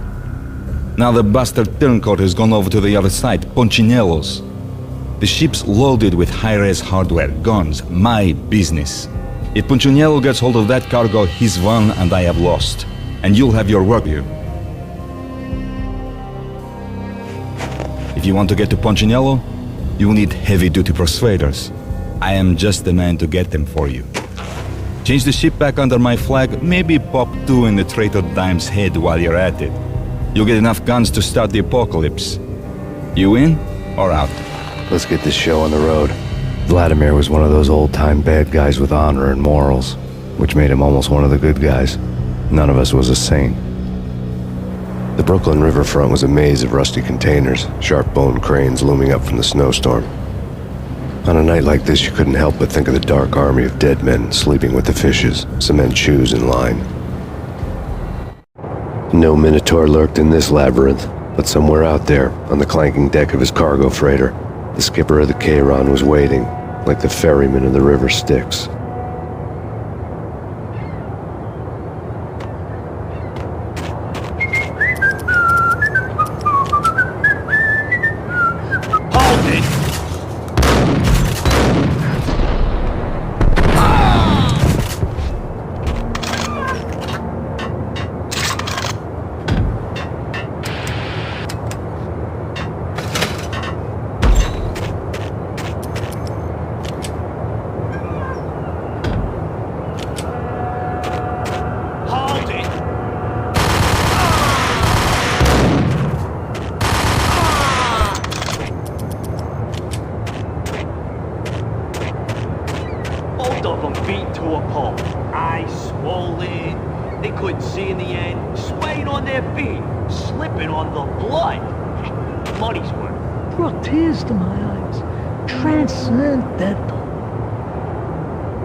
Hey!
This way! In here!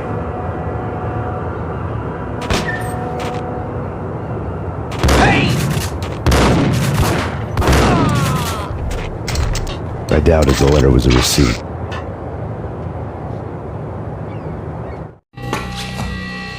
Rico Muerte had come to town to do more than just sort out family troubles. Exhibits number 1, 2, and 3. A briefcase of money, a sniper rifle, and an envelope with one word neatly printed on a folded piece of expensive paper. Mayor.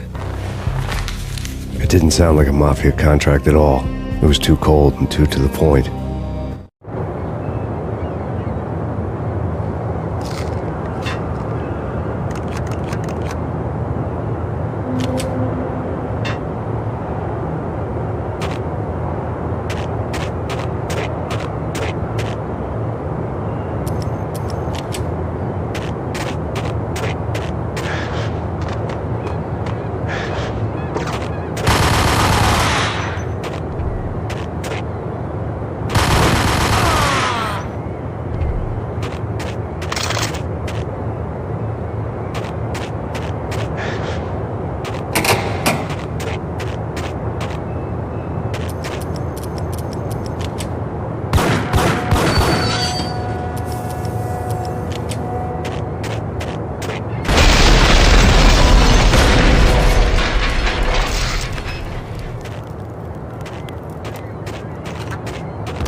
had found Boris Dime's ship.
Rust had crept over the sides of the cargo steamer a long time ago.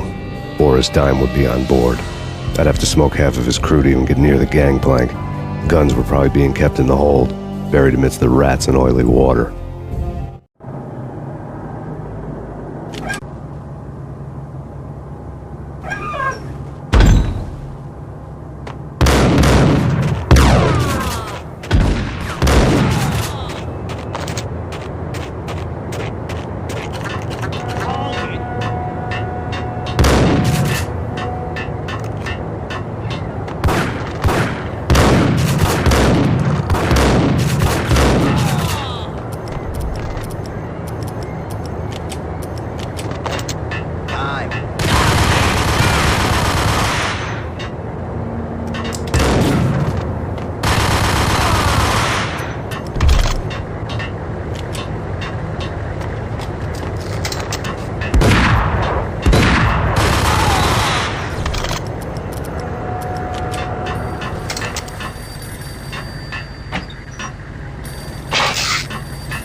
Angie, tell me, how much did Dime cost you? I bet it was more than his name. Max Payne. Right the first time. You're dead, punk. You sure you're not confusing me with Boris here? But you are right, of course. Pretty soon we should get together and have a talk. You son of a... Pissing Punchinello off was a dangerous game, but when people get mad, they make mistakes. I should know. That's where I wanted Punchinello, mad enough to trip over his own feet, preferably into a grave.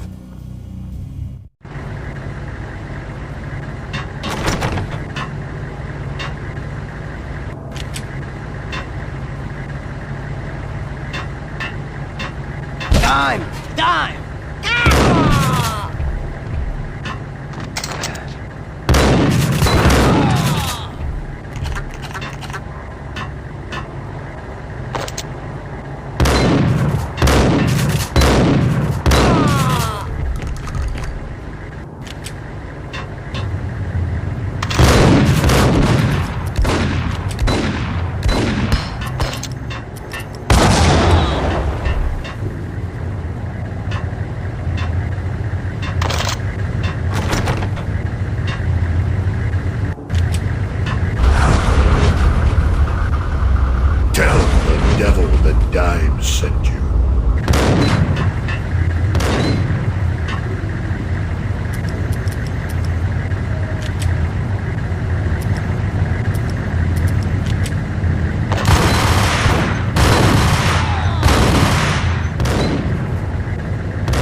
Sarge is calling me a liar. Vladimir here. Collect all the guns and ammo you want. Meet me on the bridge afterwards.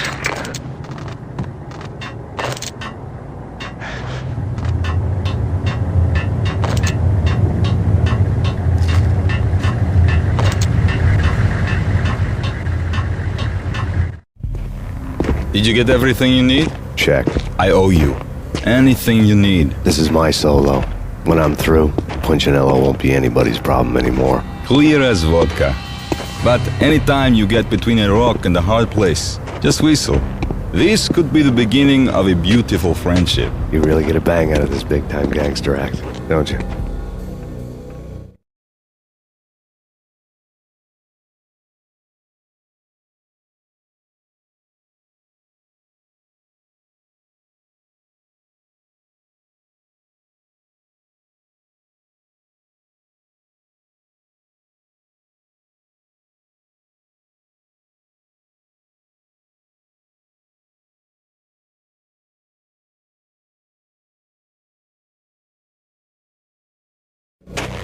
Even with all this firepower, I figured I couldn't get to Punchinello at his manor. I could only hope that he wouldn't pass a chance to hear me beg to see he's won. This is Max Payne. I want to cut a deal. Payne, you're a dead man. That's what everybody keeps telling me. I got your ship and her cargo. I want to meet. No pain, no gain. Capiche? You know my restaurant? Yeah, I know it. 1 hour. Punchinello's restaurant had seen better days. Snow was falling like ashes from post-apocalyptic skies, but that was outside. Things would soon get hot in the Don's restaurant. I knew it was a long shot, Angelo Punchinello actually showing up, but there was no crime in hoping.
Burning to get me. The feeling was mutual. He was trying to put out my flames with gasoline.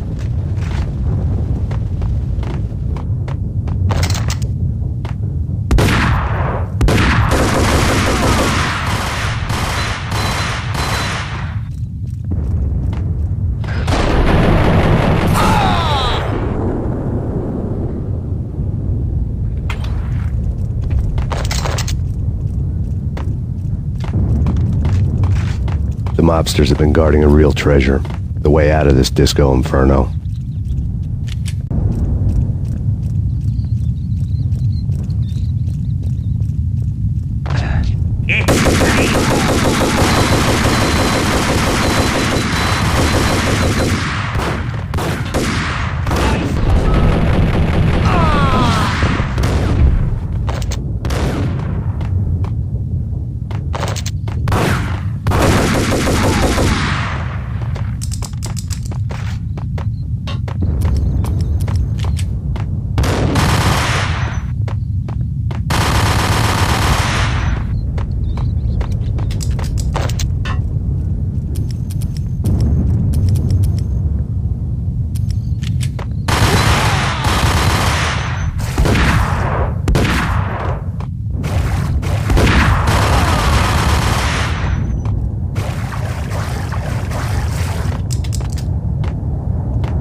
lad had seen my smoke signals. The Mercedes was revving to go, almost drowning out the banshee wail of the sirens.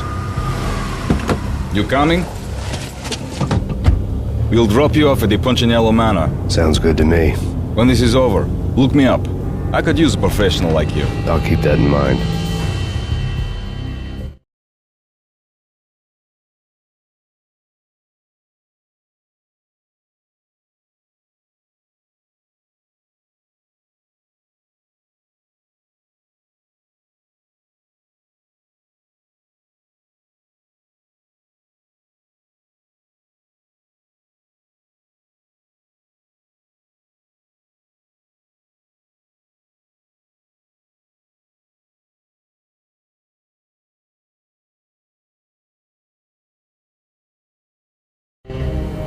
The night groaned with cold.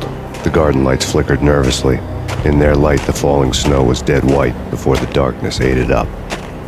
I had heard the stories. The trio were mad dogs. They'd have hung the heads of their enemies over the manor gates if the capo had only let them. Punchinello wanted Payne. He'd see the pain.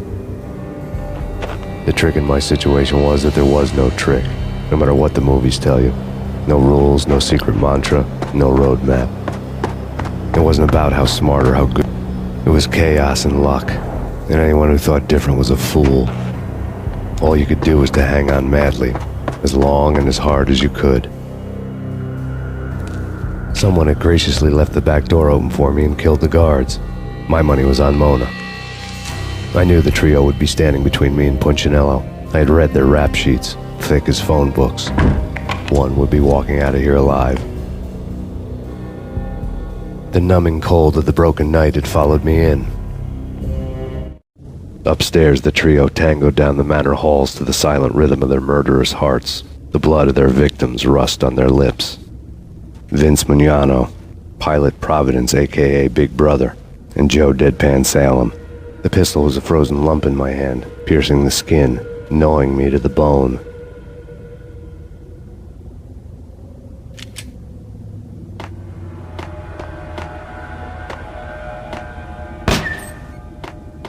In death, the thug had been promoted to messenger. Someone hadn't enjoyed the Don's hospitality. Someone with a flair for the dramatic. Someone who had let herself out of a locked cell and past a couple of armed guards. My thoughts were on Mona again. I could only hope she was a good enough gambler to walk away while she was still winning, before she'd run into the trio.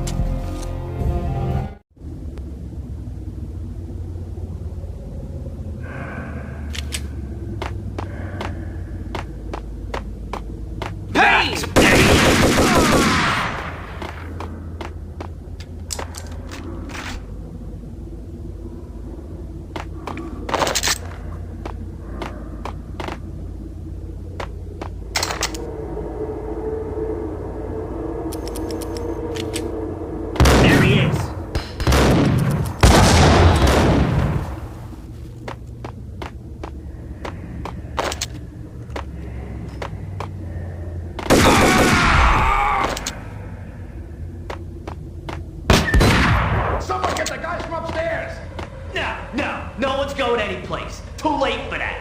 He won't stay waiting. Jolly Pilot won't get the credit for this kill.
It didn't take me long to run into the trio.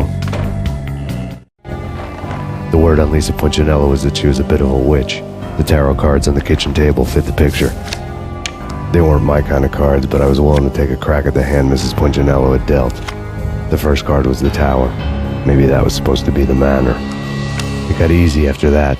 The devil was the master of the house, and death was me, coming for him.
One down, 2 to go.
Down, 1 to go.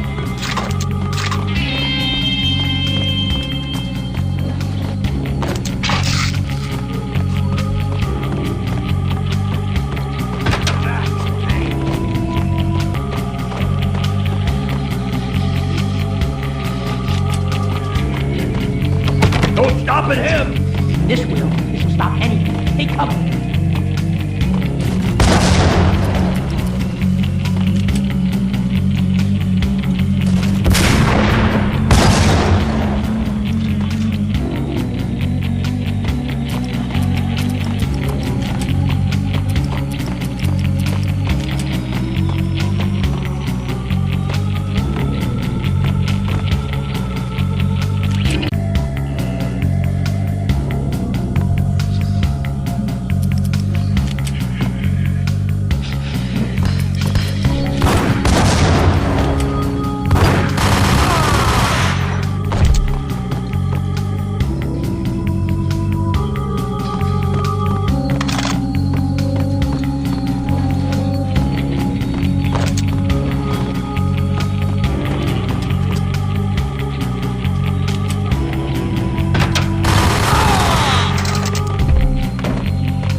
was too late for her.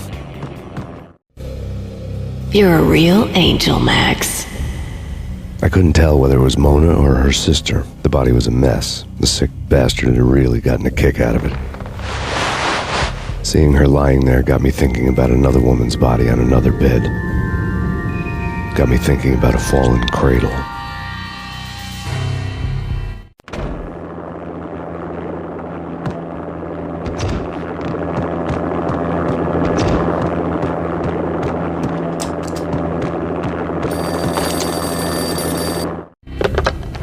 Max Payne. Talk to me. Alfred Woden. You've got company. An armed helicopter just landed on the manor grounds. You must hurry. The more the merrier.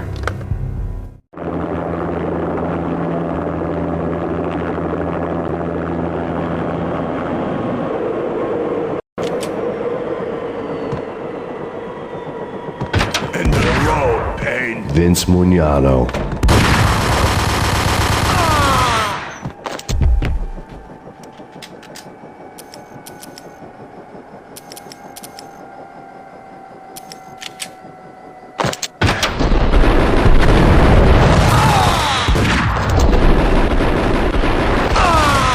Punchinello's trio was done for.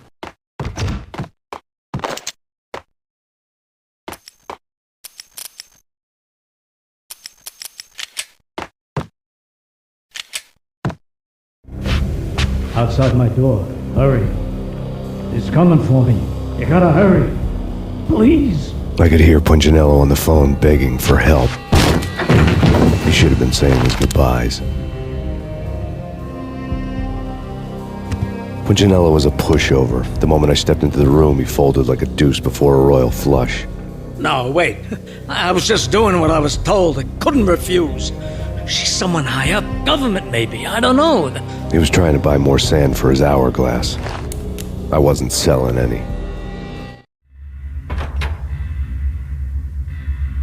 No, I told him not to.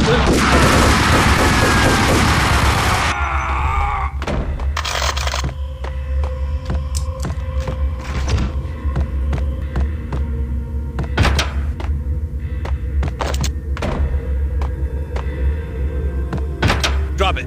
Don't move. Game over, Max Payne. I could tell when I was outgunned. It was time to take another beating.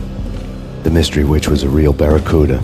Trouble on dagger heels, a smoking assault rifle in her hand, and an army of killer suits behind her. How sweet. I get to kill two birds with one stone. Sooner or later, it was going to catch up with you. Mr. Payne, it's time to show you the benefits of my brew. Be a good boy now. You'd find that Lady Luck was really a hooker. You were fresh out of cash.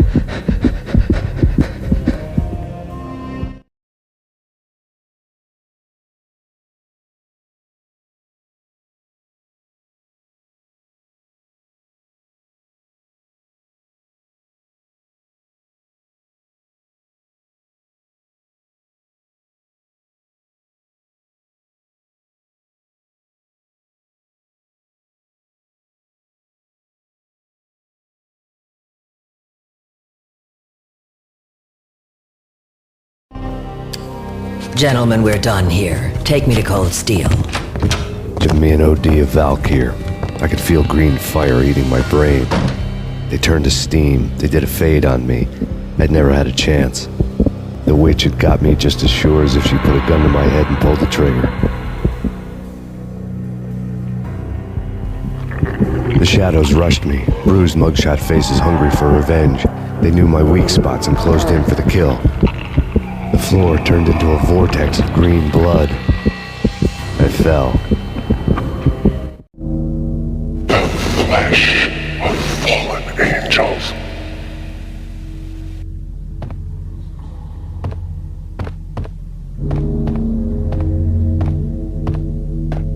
Who's there? Max? Max, is that you? Max? Where are you, Max? Please.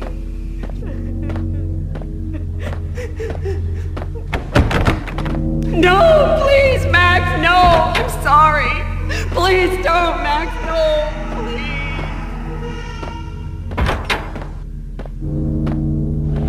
Max? Where are you, Max? Please. The letter was staring at me. There was something disturbingly familiar about the letter before me. The handwriting was all pretty curves. You're in a graphic novel. The truth split my skull open, a glaring green light washing the lies away. All of my past was just fragmented still shots, words hanging in the air like balloons. I was in a graphic novel. Funny as hell. It was the most horrible thing I could think of. Bartender is shiny stuff and dreams are made of stooped necromancers. He sings like a banana wrist, having strayed too close to the constellations on their shaved skulls. There was a bad line in a prank call. Someone spouting insane babble. I couldn't make sense of it. But I had an overwhelming sense of deja vu, and the caller's voice sounded oddly familiar.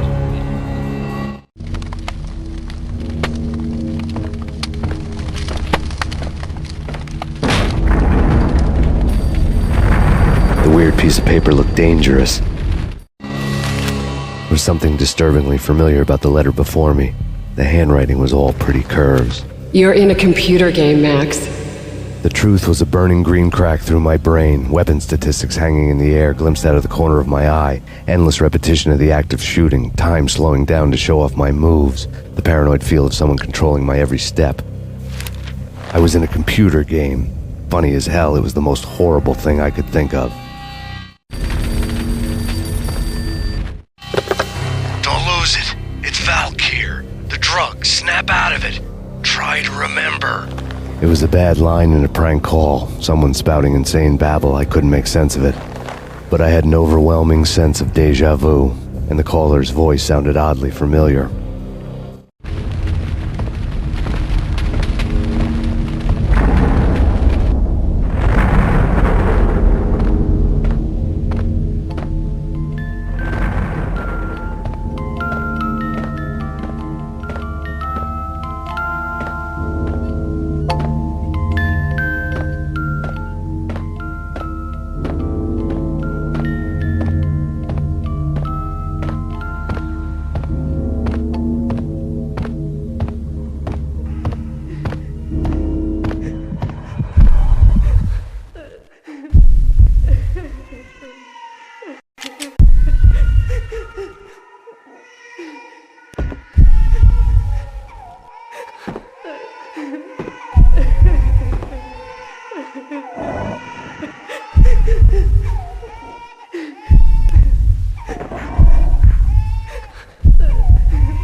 Max, something happened at the office today. A strange memo. Something about Vikings. Honey, I gotta run. You can tell me all about it this evening. Have a nice day, darling. The bullet holes were rubies on her chest, blood glowing on her ivory skin. She was so beautiful. The killer was smiling. The flesh of fallen angels.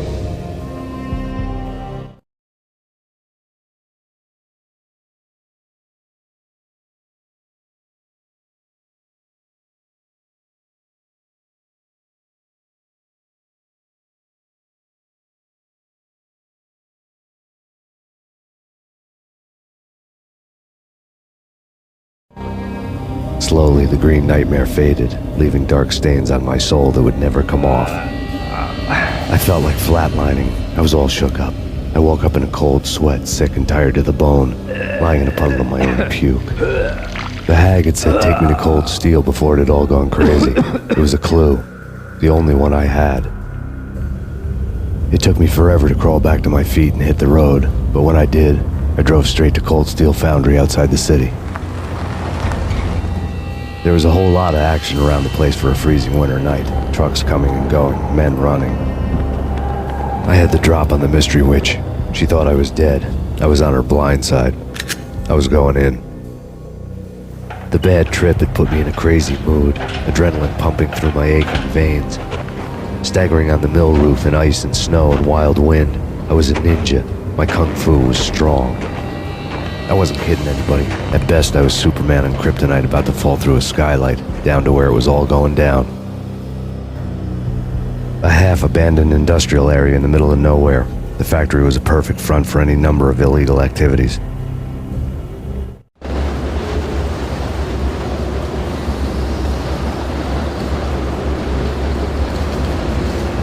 In the belly of the plant, molten metal boiled and bubbled like a witch's brew.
Out in the night, snow fell like confetti over the Devil's Parade.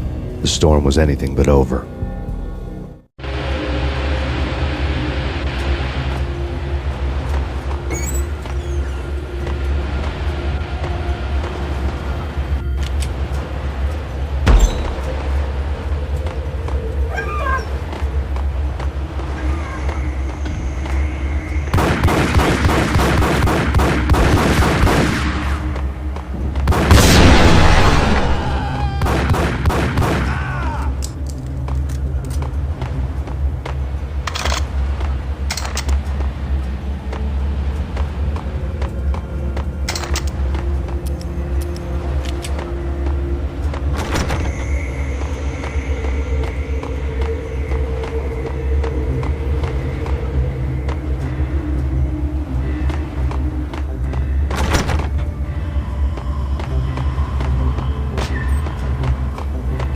Pursuit of the intruder.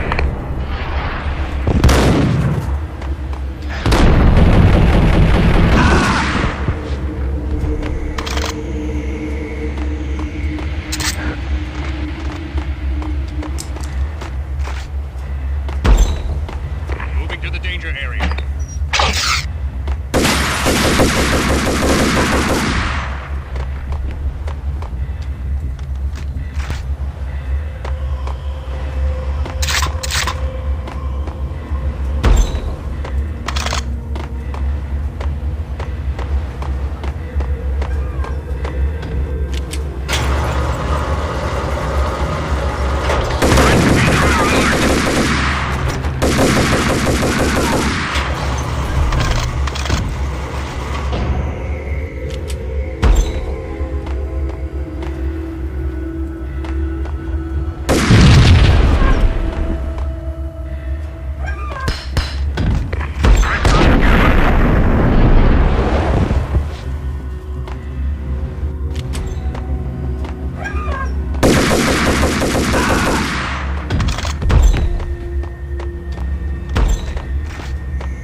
Can you believe it? I bet they sleep with their rifles. I bet they've given them names. I guess. So, you don't have a name for your gun? Hello? Hell no. You do? Well, yeah, kind of. Hey, let's hear it. Well, I call it Dick Justice. I rest my case.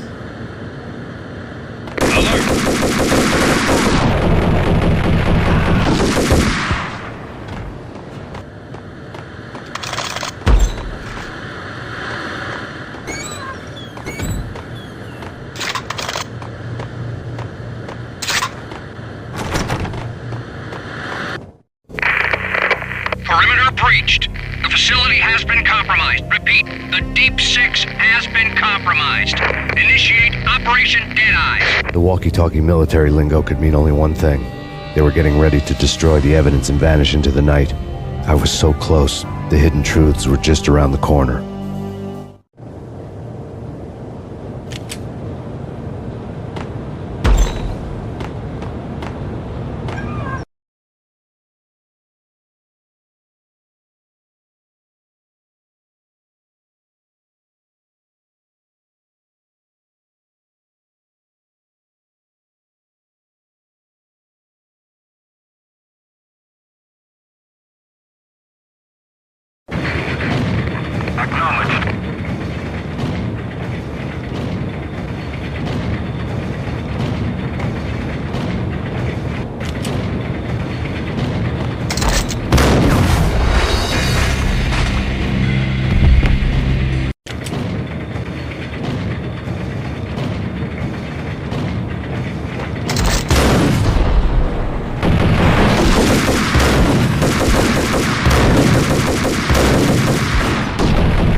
The folder on the table told a grim tale.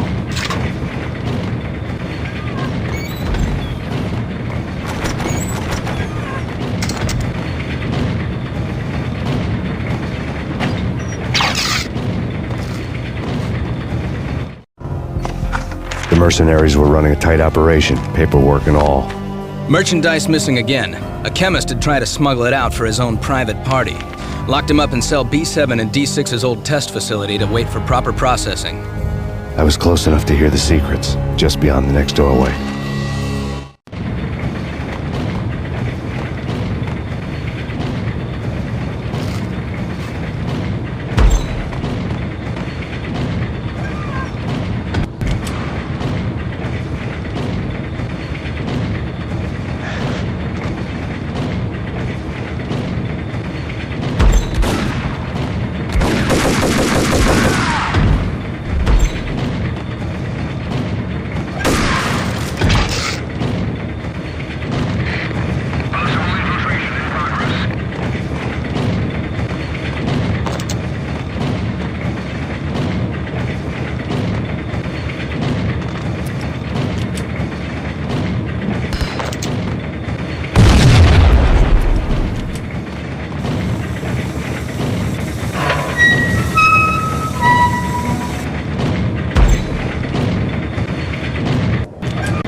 The monitor showed me the way.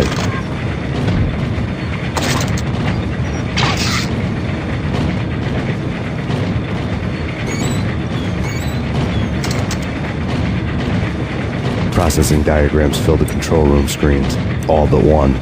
An elevator titled D6 on one of the screens, somewhere onwards, past rows of ovens, in the core of the plant.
Target control destroyed. Repeat, other controls have been destroyed. Ops go in place.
I had taken on the role of the mythic detective, Bogart as Marlowe or as Sam Spade going after the Maltese Falcon to unravel all the mysteries.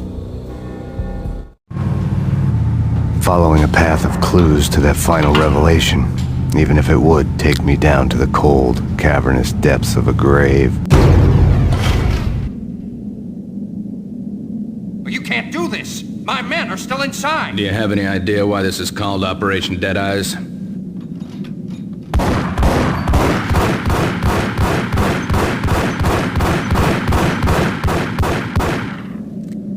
I think he's dead already. Let's do it.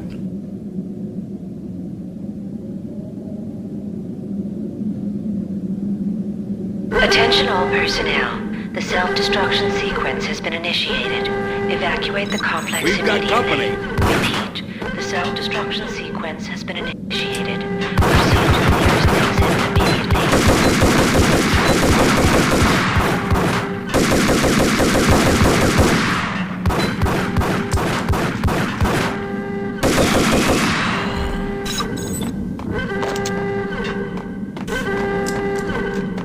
I had seen the logo on the floor before.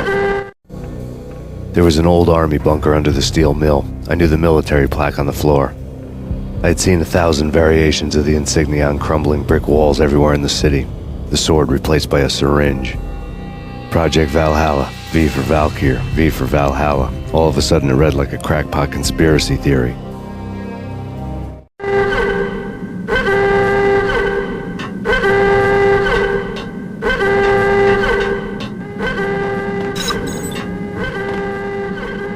Abort! The self-destruction sequence has been initiated! Get the hell out of here! The place is gonna blow! Move! Run! Go!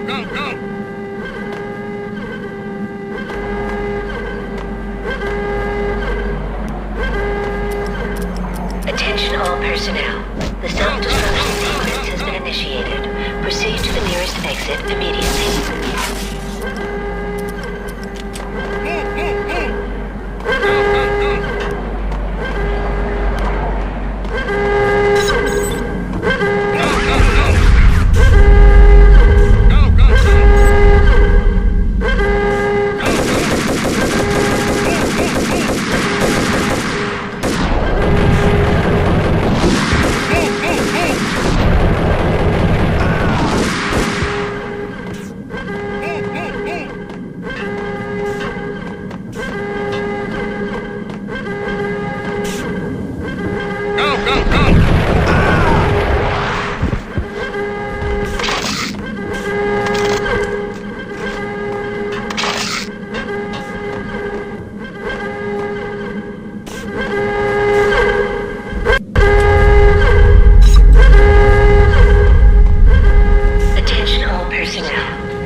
Like everything else in the Valkyrie case, the door code was a mystery to me.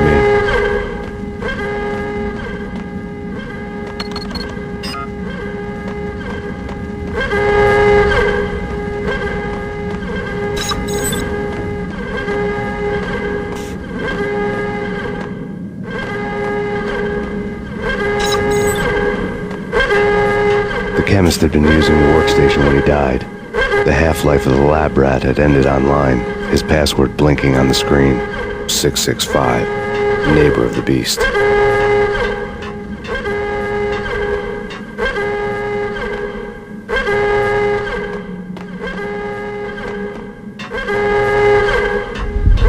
Decontamination in progress. Decontamination completed. Attention all personnel. The self-destruction sequence has been initiated. Proceed to the nearest exit immediately.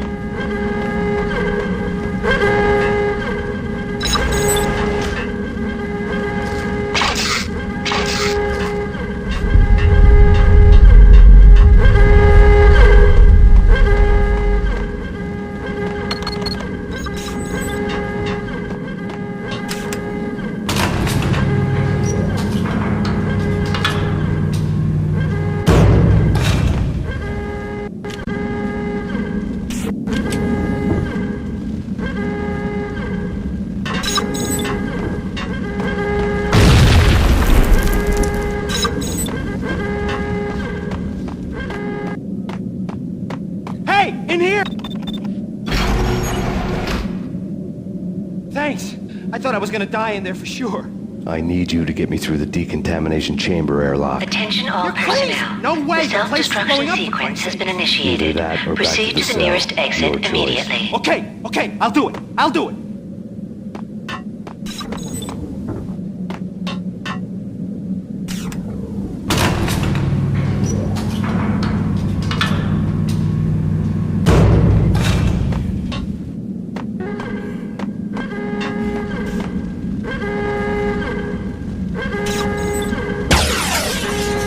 We're dead! We're dead!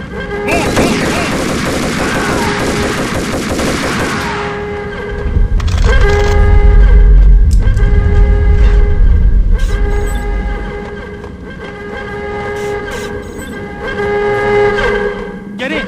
I'll punch you through! After this, you can go. You're a free man. Decontamination confirmed.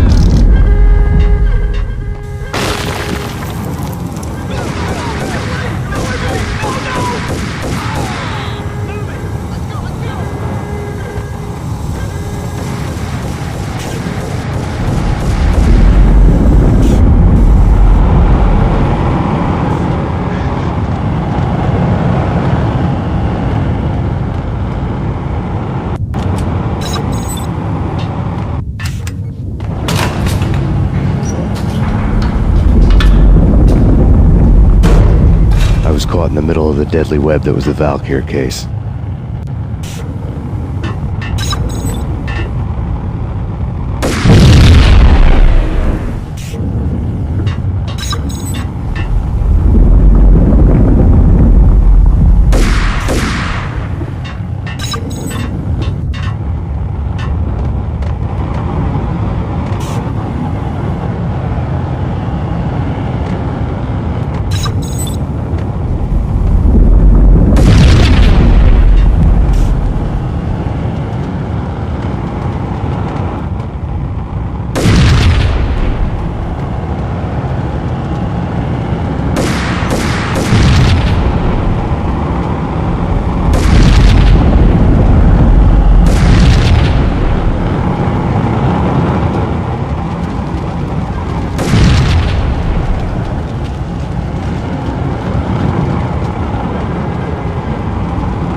One of the lab terminals had the project logo on the screen.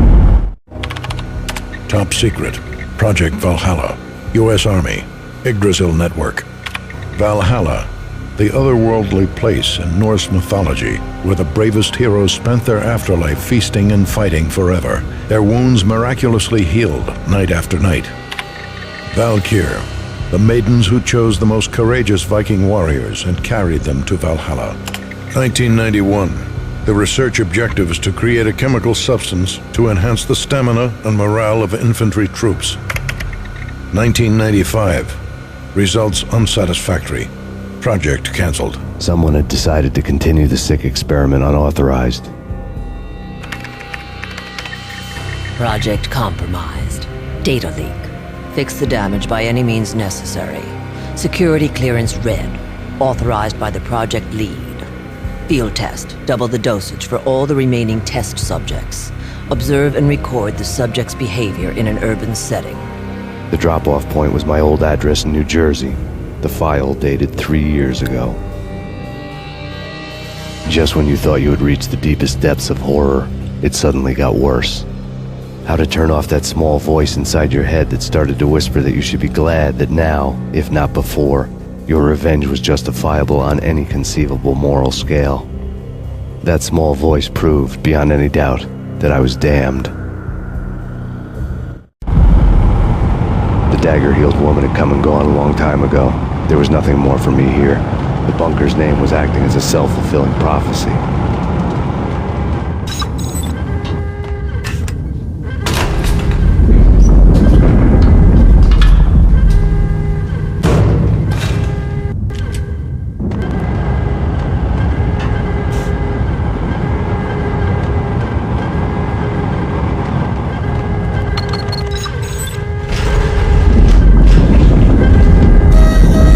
Decontamination.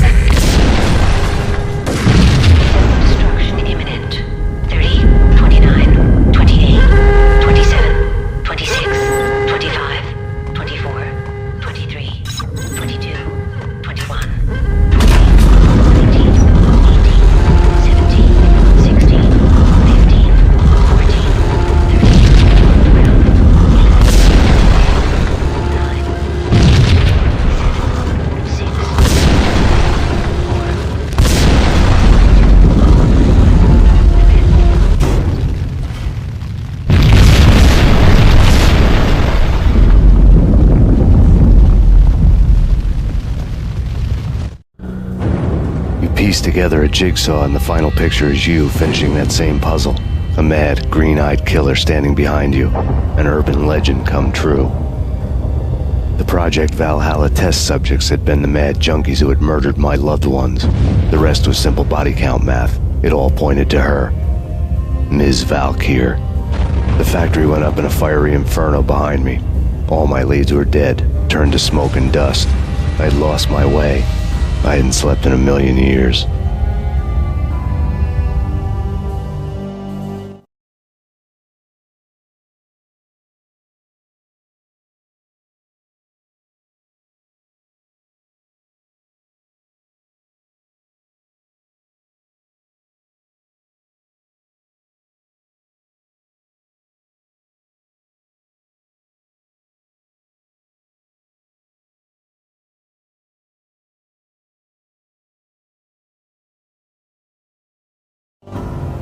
I felt thin as death.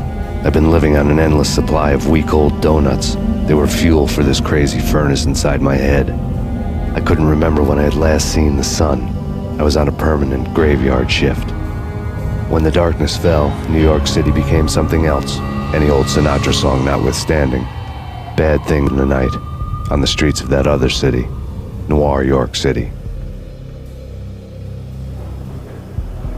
All-night diner, downing cup after cup of coffee that tasted like engine oil, when a new message from BB got me back on the killer track. What the hell happened at Roscoe Street? Maxie, I'm going out on a limb here. We need to talk this through, come up with a plan. 2:30 a.m., the Choir Communications Garage. The more I thought about Alex's murder and the frame-up, the more it felt like an inside job. I should have seen it coming. BB out, and now he wanted to finish what he'd started. The garage was dead, but up in his tailor-made suit, gold watch and cufflinks to match, all way beyond a cop's pay. Maxie. Oozing suave charm, he was guilty as hell.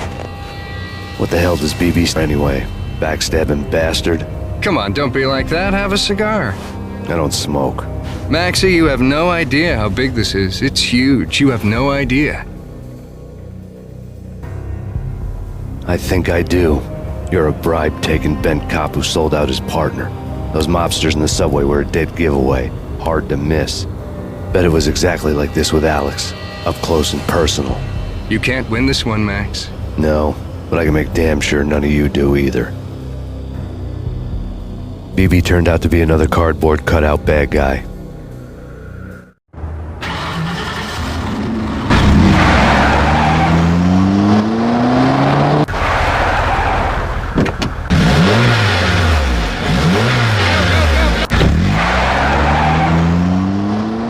Bad cop on the take, a cowardly right-hand man fleeing from the scene, leaving his paid thugs to do his dirty work.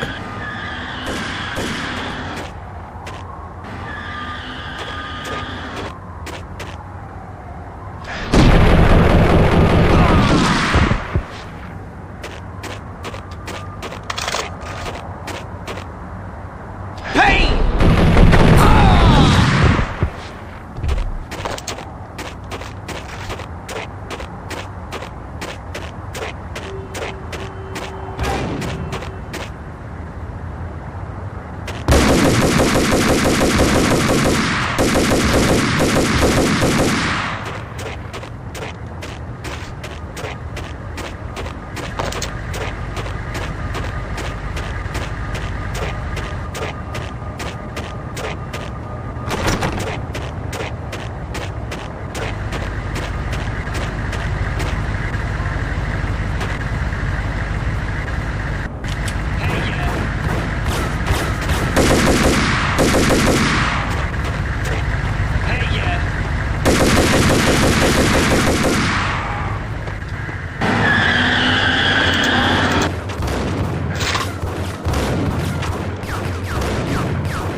fire at the Punchinello Manor in Westchester.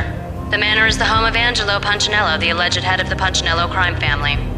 The police are now saying, contrary to their earlier statements, that Max Payne is still alive and at large. He continues his vendetta against the Mafia, of which this last act of arson is attributed to. I had no recollection of setting any fires, but I did remember the flames.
Maxie. Come out wherever you are. You know, I really hate people who refuse to see the inevitable, refuse to do the smart thing.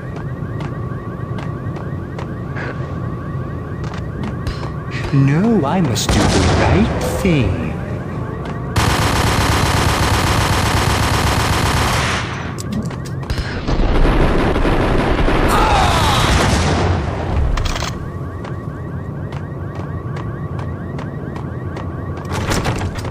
The payphone started to ring.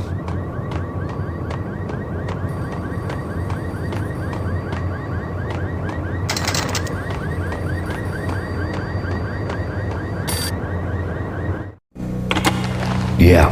Thanks, Payne. Whatever does it for you. This is Alfred Woden. I can give you the name of your enemy. Come to the Asgard building presently. We are expecting you.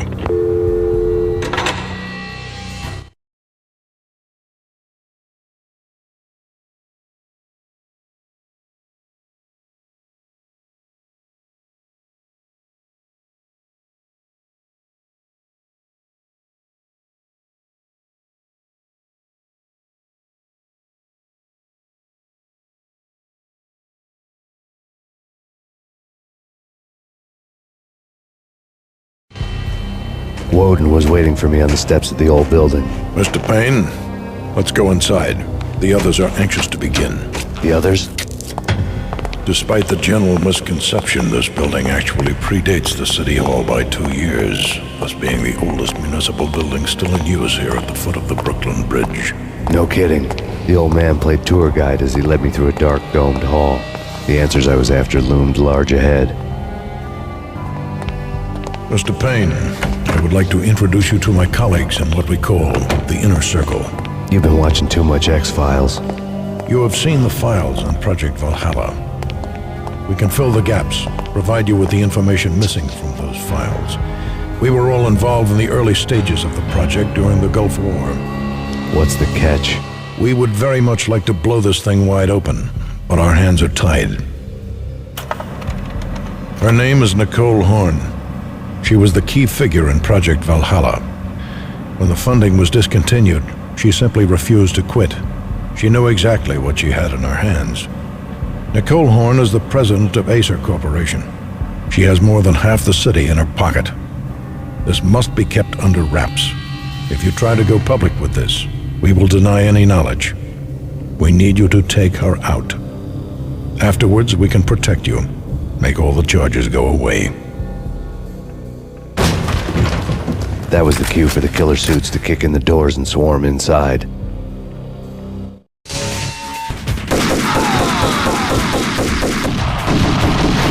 was an impressive floor show, but I decided to leave early anyway. It was only a one-story fall. Lucky me.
One of the monitors showed what was left of the inner circle.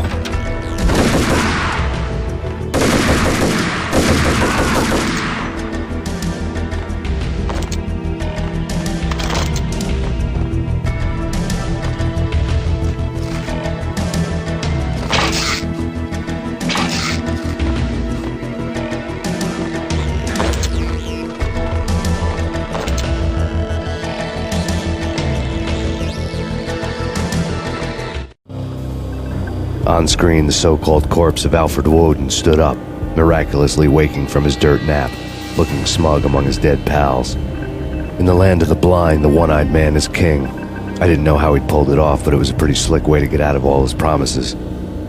Most of what he had said fit too well to be a load of crap.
And what is your answer to those saying that he is actually providing a service long overdue to the city?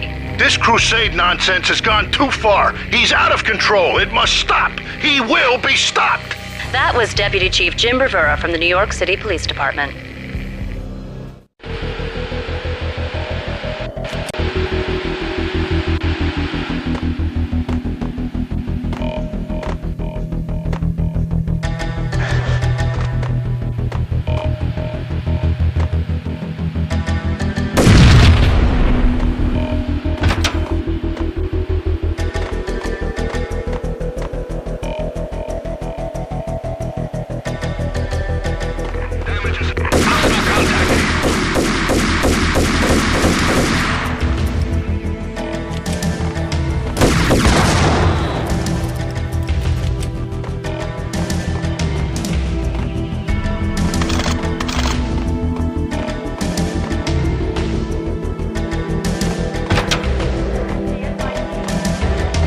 videotape lay on the desk. Nicole Horn had blackmailed the inner circle into silence. The tape came with a curt extortion note on a piece of expensive paper. I remembered Candy Dawn taping her clients in action on the side, selling the tapes to the highest bidder. I was sure that kinky sex was nowhere near Alfred Woden's worst sin, but I had a feeling that when this was over, any collateral would come in handy.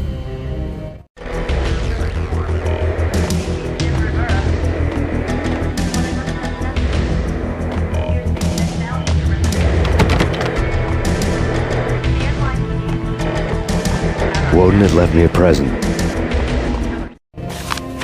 Woden had taken care of my mission preps with military precision. The critical areas in the Acer Corporation headquarters blueprints were circled in red. The president's office was at the top of the building, right below her penthouse suite.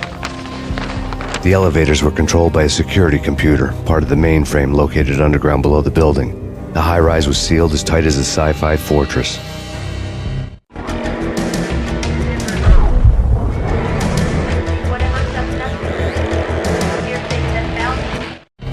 Nothing seems to stop Acer Corporation's phenomenal victory march. Incredibly, the stocks are still rocketing. Worried experts already see a danger in the company's success. Some have gone as far as to say that Acer Corporation is about to become an even bigger monopoly than Microsoft ever was.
Go, go!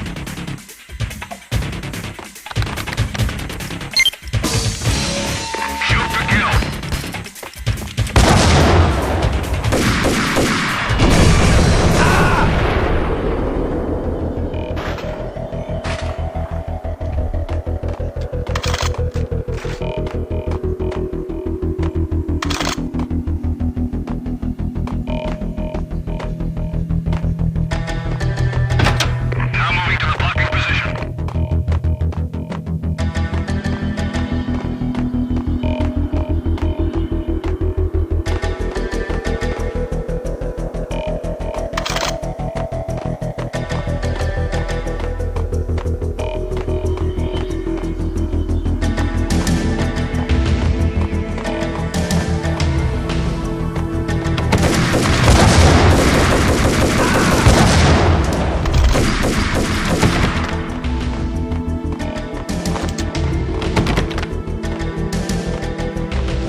Best movie ending ever?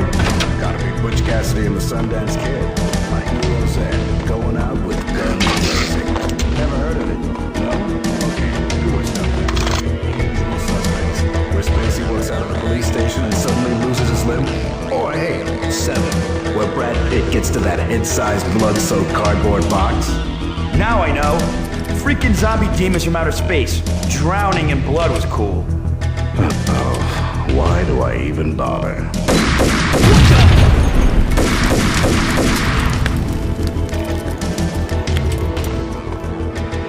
All day, dang!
I had dreamed of revenge. Those dreams were always nightmares, of coming close and then failing. Now I was close. I had a name to guide me, Nicole Horn. I had nothing to lose.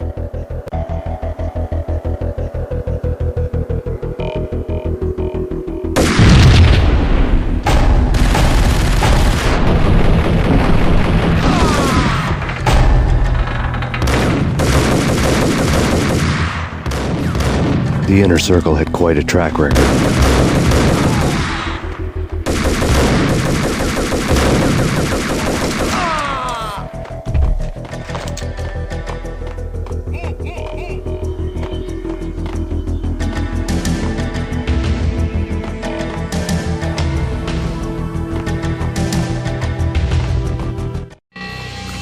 Project Valhalla had not been the only thing the Inner Circle had been involved in. There were rows of cabinets full of files. The Serpentine Secret Society went back a long way, always pulling strings from the shadows. I couldn't say I was sorry. Woden's move in some Byzantine power game had cut the Circle's membership roster to 1. The old man wanted me on cleanup duty. It was my mess, too.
CIA, FBI, you've seen one, you've seen them all. Sure, good for a practice run. But this, working for her, oh, this is the real thing.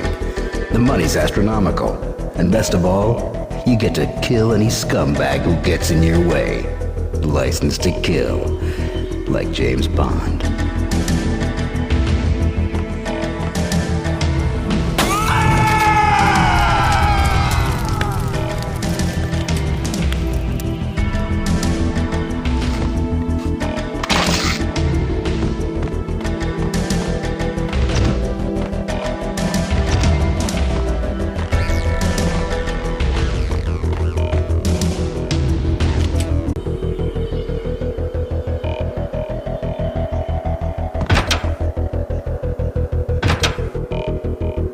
Take him down. Shoot to kill.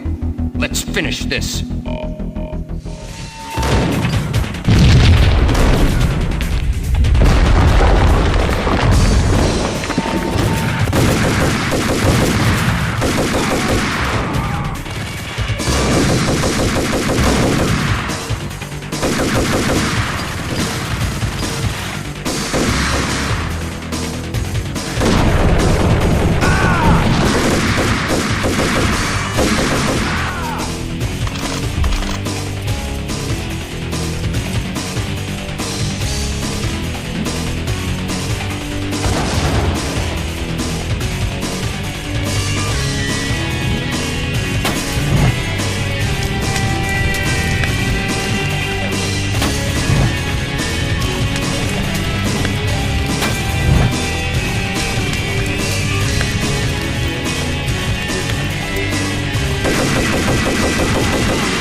Mine wasn't the most original approach to the problem.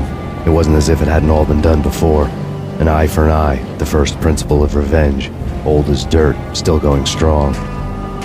The cardinal rule in going after someone with an intention to kill was not to make it personal, which it almost always ended up being anyway. It did with me. I took my time, cruising around the city in the snow. There was no hurry. I knew what I had to do now. I took my time, thinking about it, building up the rage.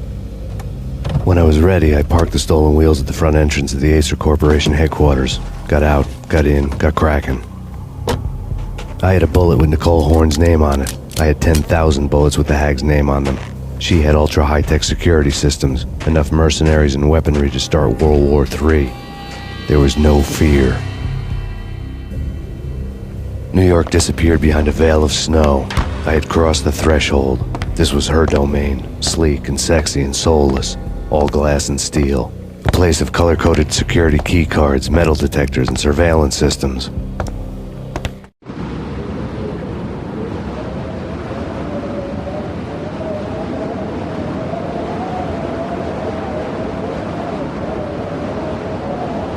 Colder than a walk-in fridge. Cold as a gun.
Mona.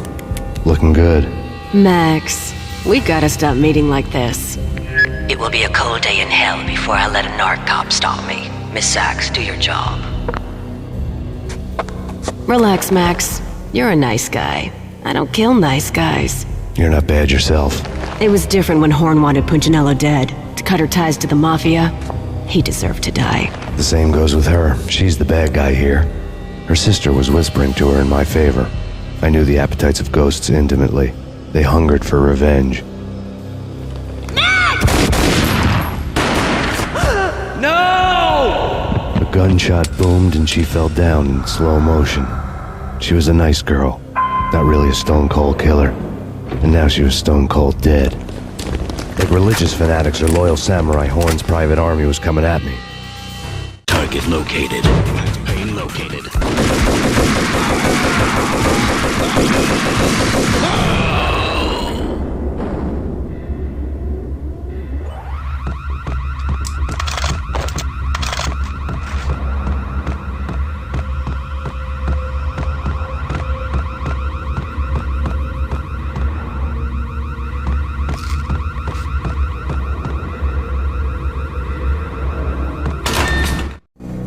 When the elevator came back down, Mona was gone. There was a lot of blood, but no body. Something clicked for the final time. My mind had never been so clear, as if somewhere high above the storm clouds were already gone, cold stars blazing from the black skies.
Movies, and I'm talking about the coolest of the cool.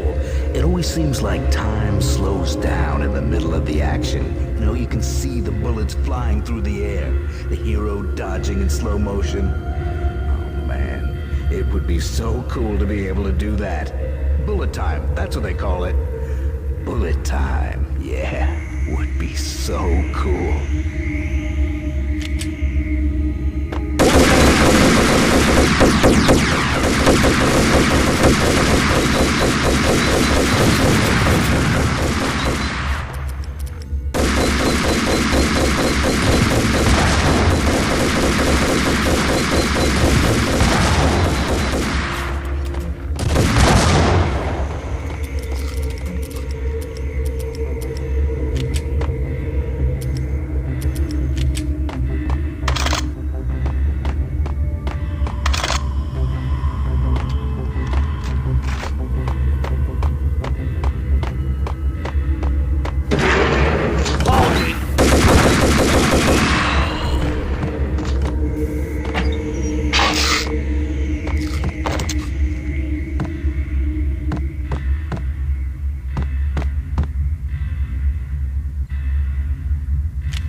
I had elevator access to the mainframe. From there, I'd be able to override the security locks and get to her office.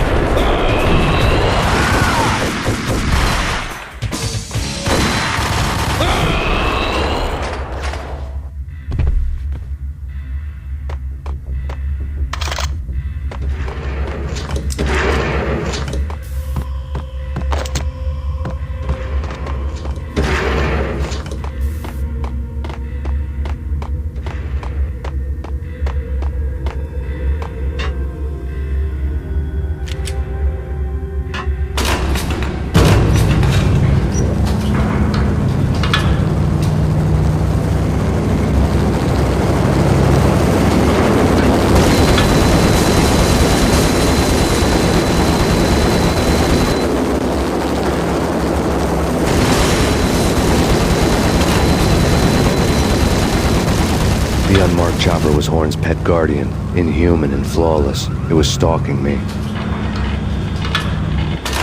Be stereotyped. I'm not a cold-blooded killer. I'm a nice guy. I love my wife. I have 2 boys I'm very proud of.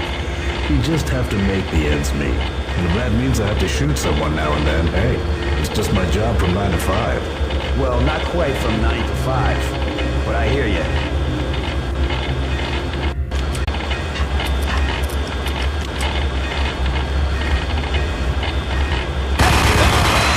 Kill the bastard!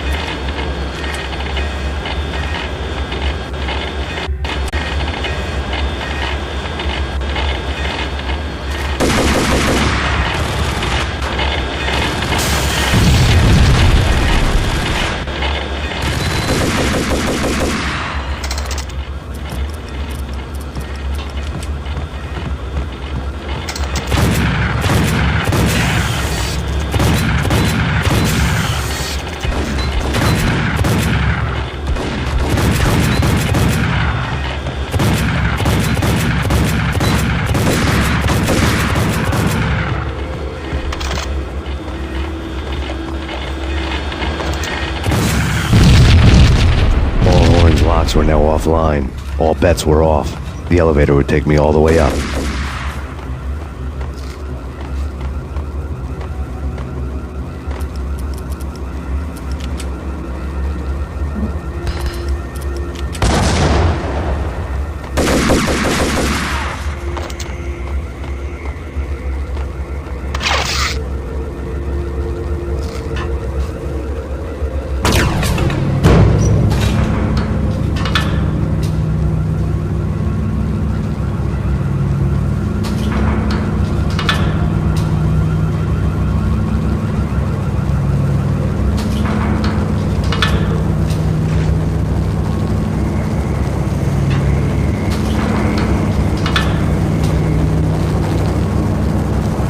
Seen from this height, the night seemed to stretch on to eternity. A hint of desperation had crept into the snowstorm, as if it was trying to get it all out before the end.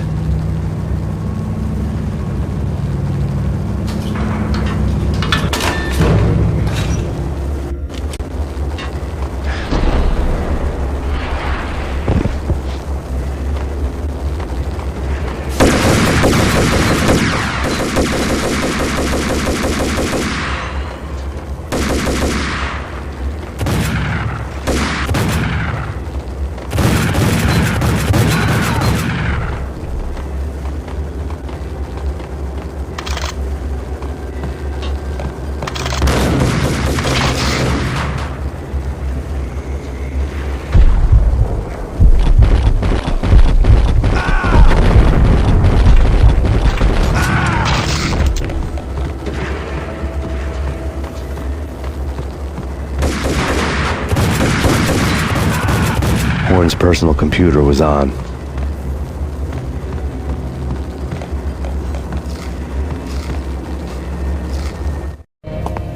Next to the printer was a neat stack of expensive paper. Hacking through Horn's computer would have unearthed files of criminal plans, strategies for world domination, spy helicopter reports, illegal wiretap recordings, internet porno, all of the above. Take your pick. I really didn't care anymore. I had seen too much of it already.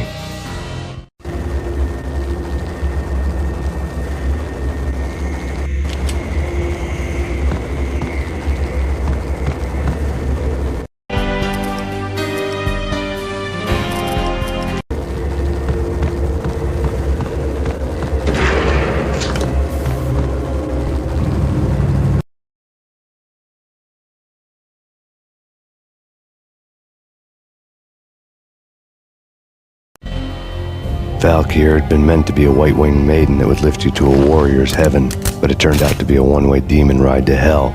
The devil was in the drug. I knew. I had met him.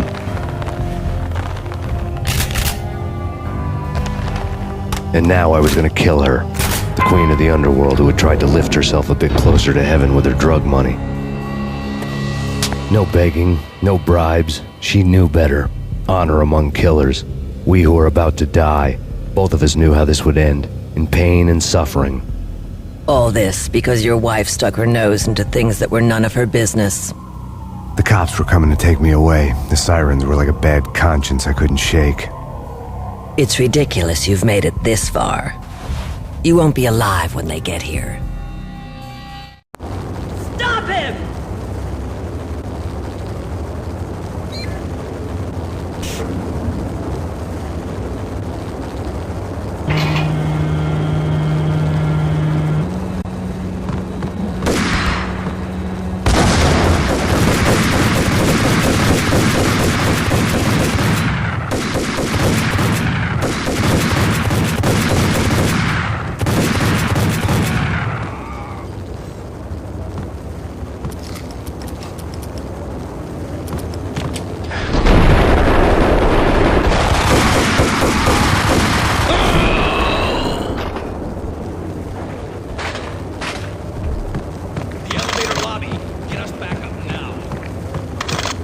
Max Payne, this is futile.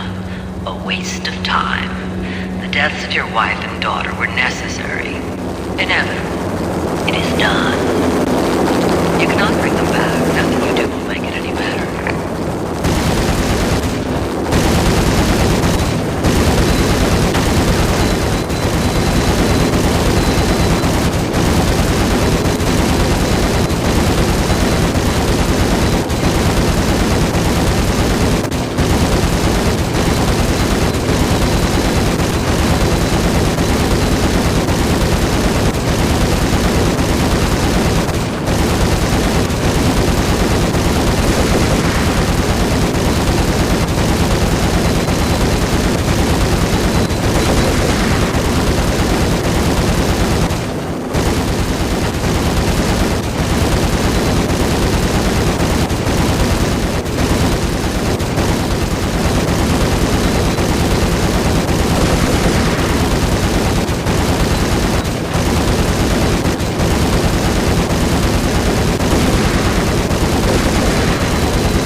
Max Payne, you are fighting a losing battle.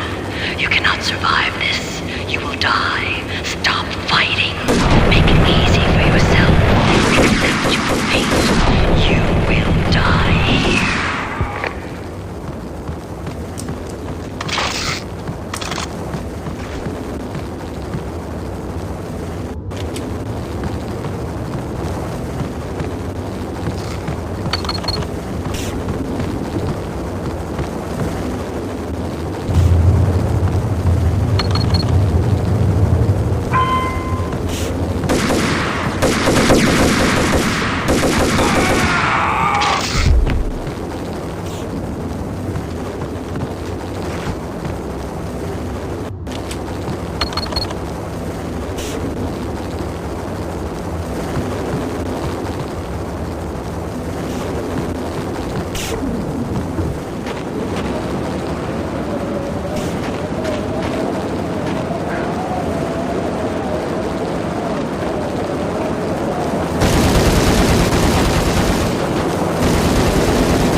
Against an unbeatable force. You have already lost. You have lost. Only death will set you free from your pain. Accept it. Surrender. Give up.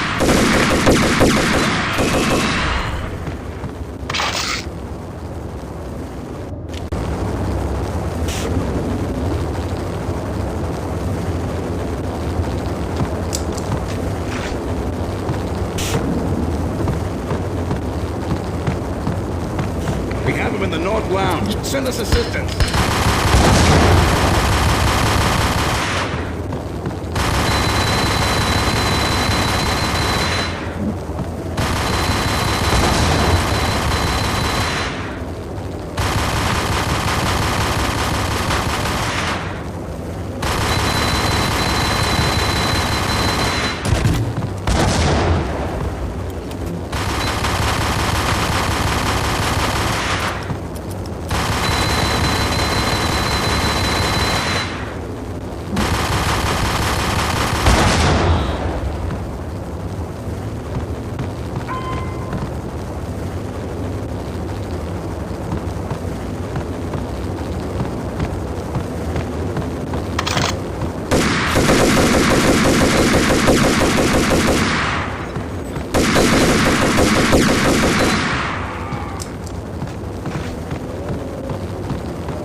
You are better trained, better equipped. You outnumber him at least 20 to 1. Your job.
As soon as the wind dies down. Don't like the look of that mast.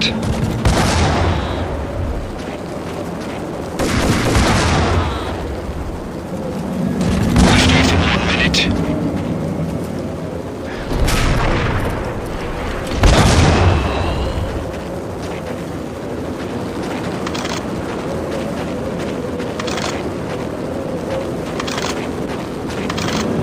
Lift off in 45 seconds.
dead.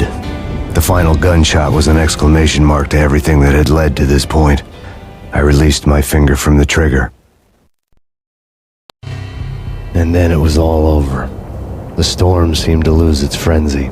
The ragged clouds gave way to the stars above. Max Payne, this is Deputy Chief Jim Bravura from the NYPD. We've got the building surrounded. Throw down your weapons and lie down with your hands behind your head.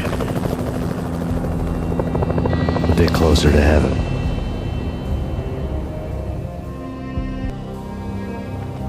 The cops' voices were distant and muted. Freeze! NYPD! Hold it right there! My ghosts released me from their haunting. Down below, New York City glittered like diamonds on black velvet. You gave us one hell of a ride. Take him down to Central Booking. You heard the man. Woden was there in the crowd, standing by the sidelines. It wouldn't be over till the man with the patch would say so. He'd say the right words. I knew he would. He'd better.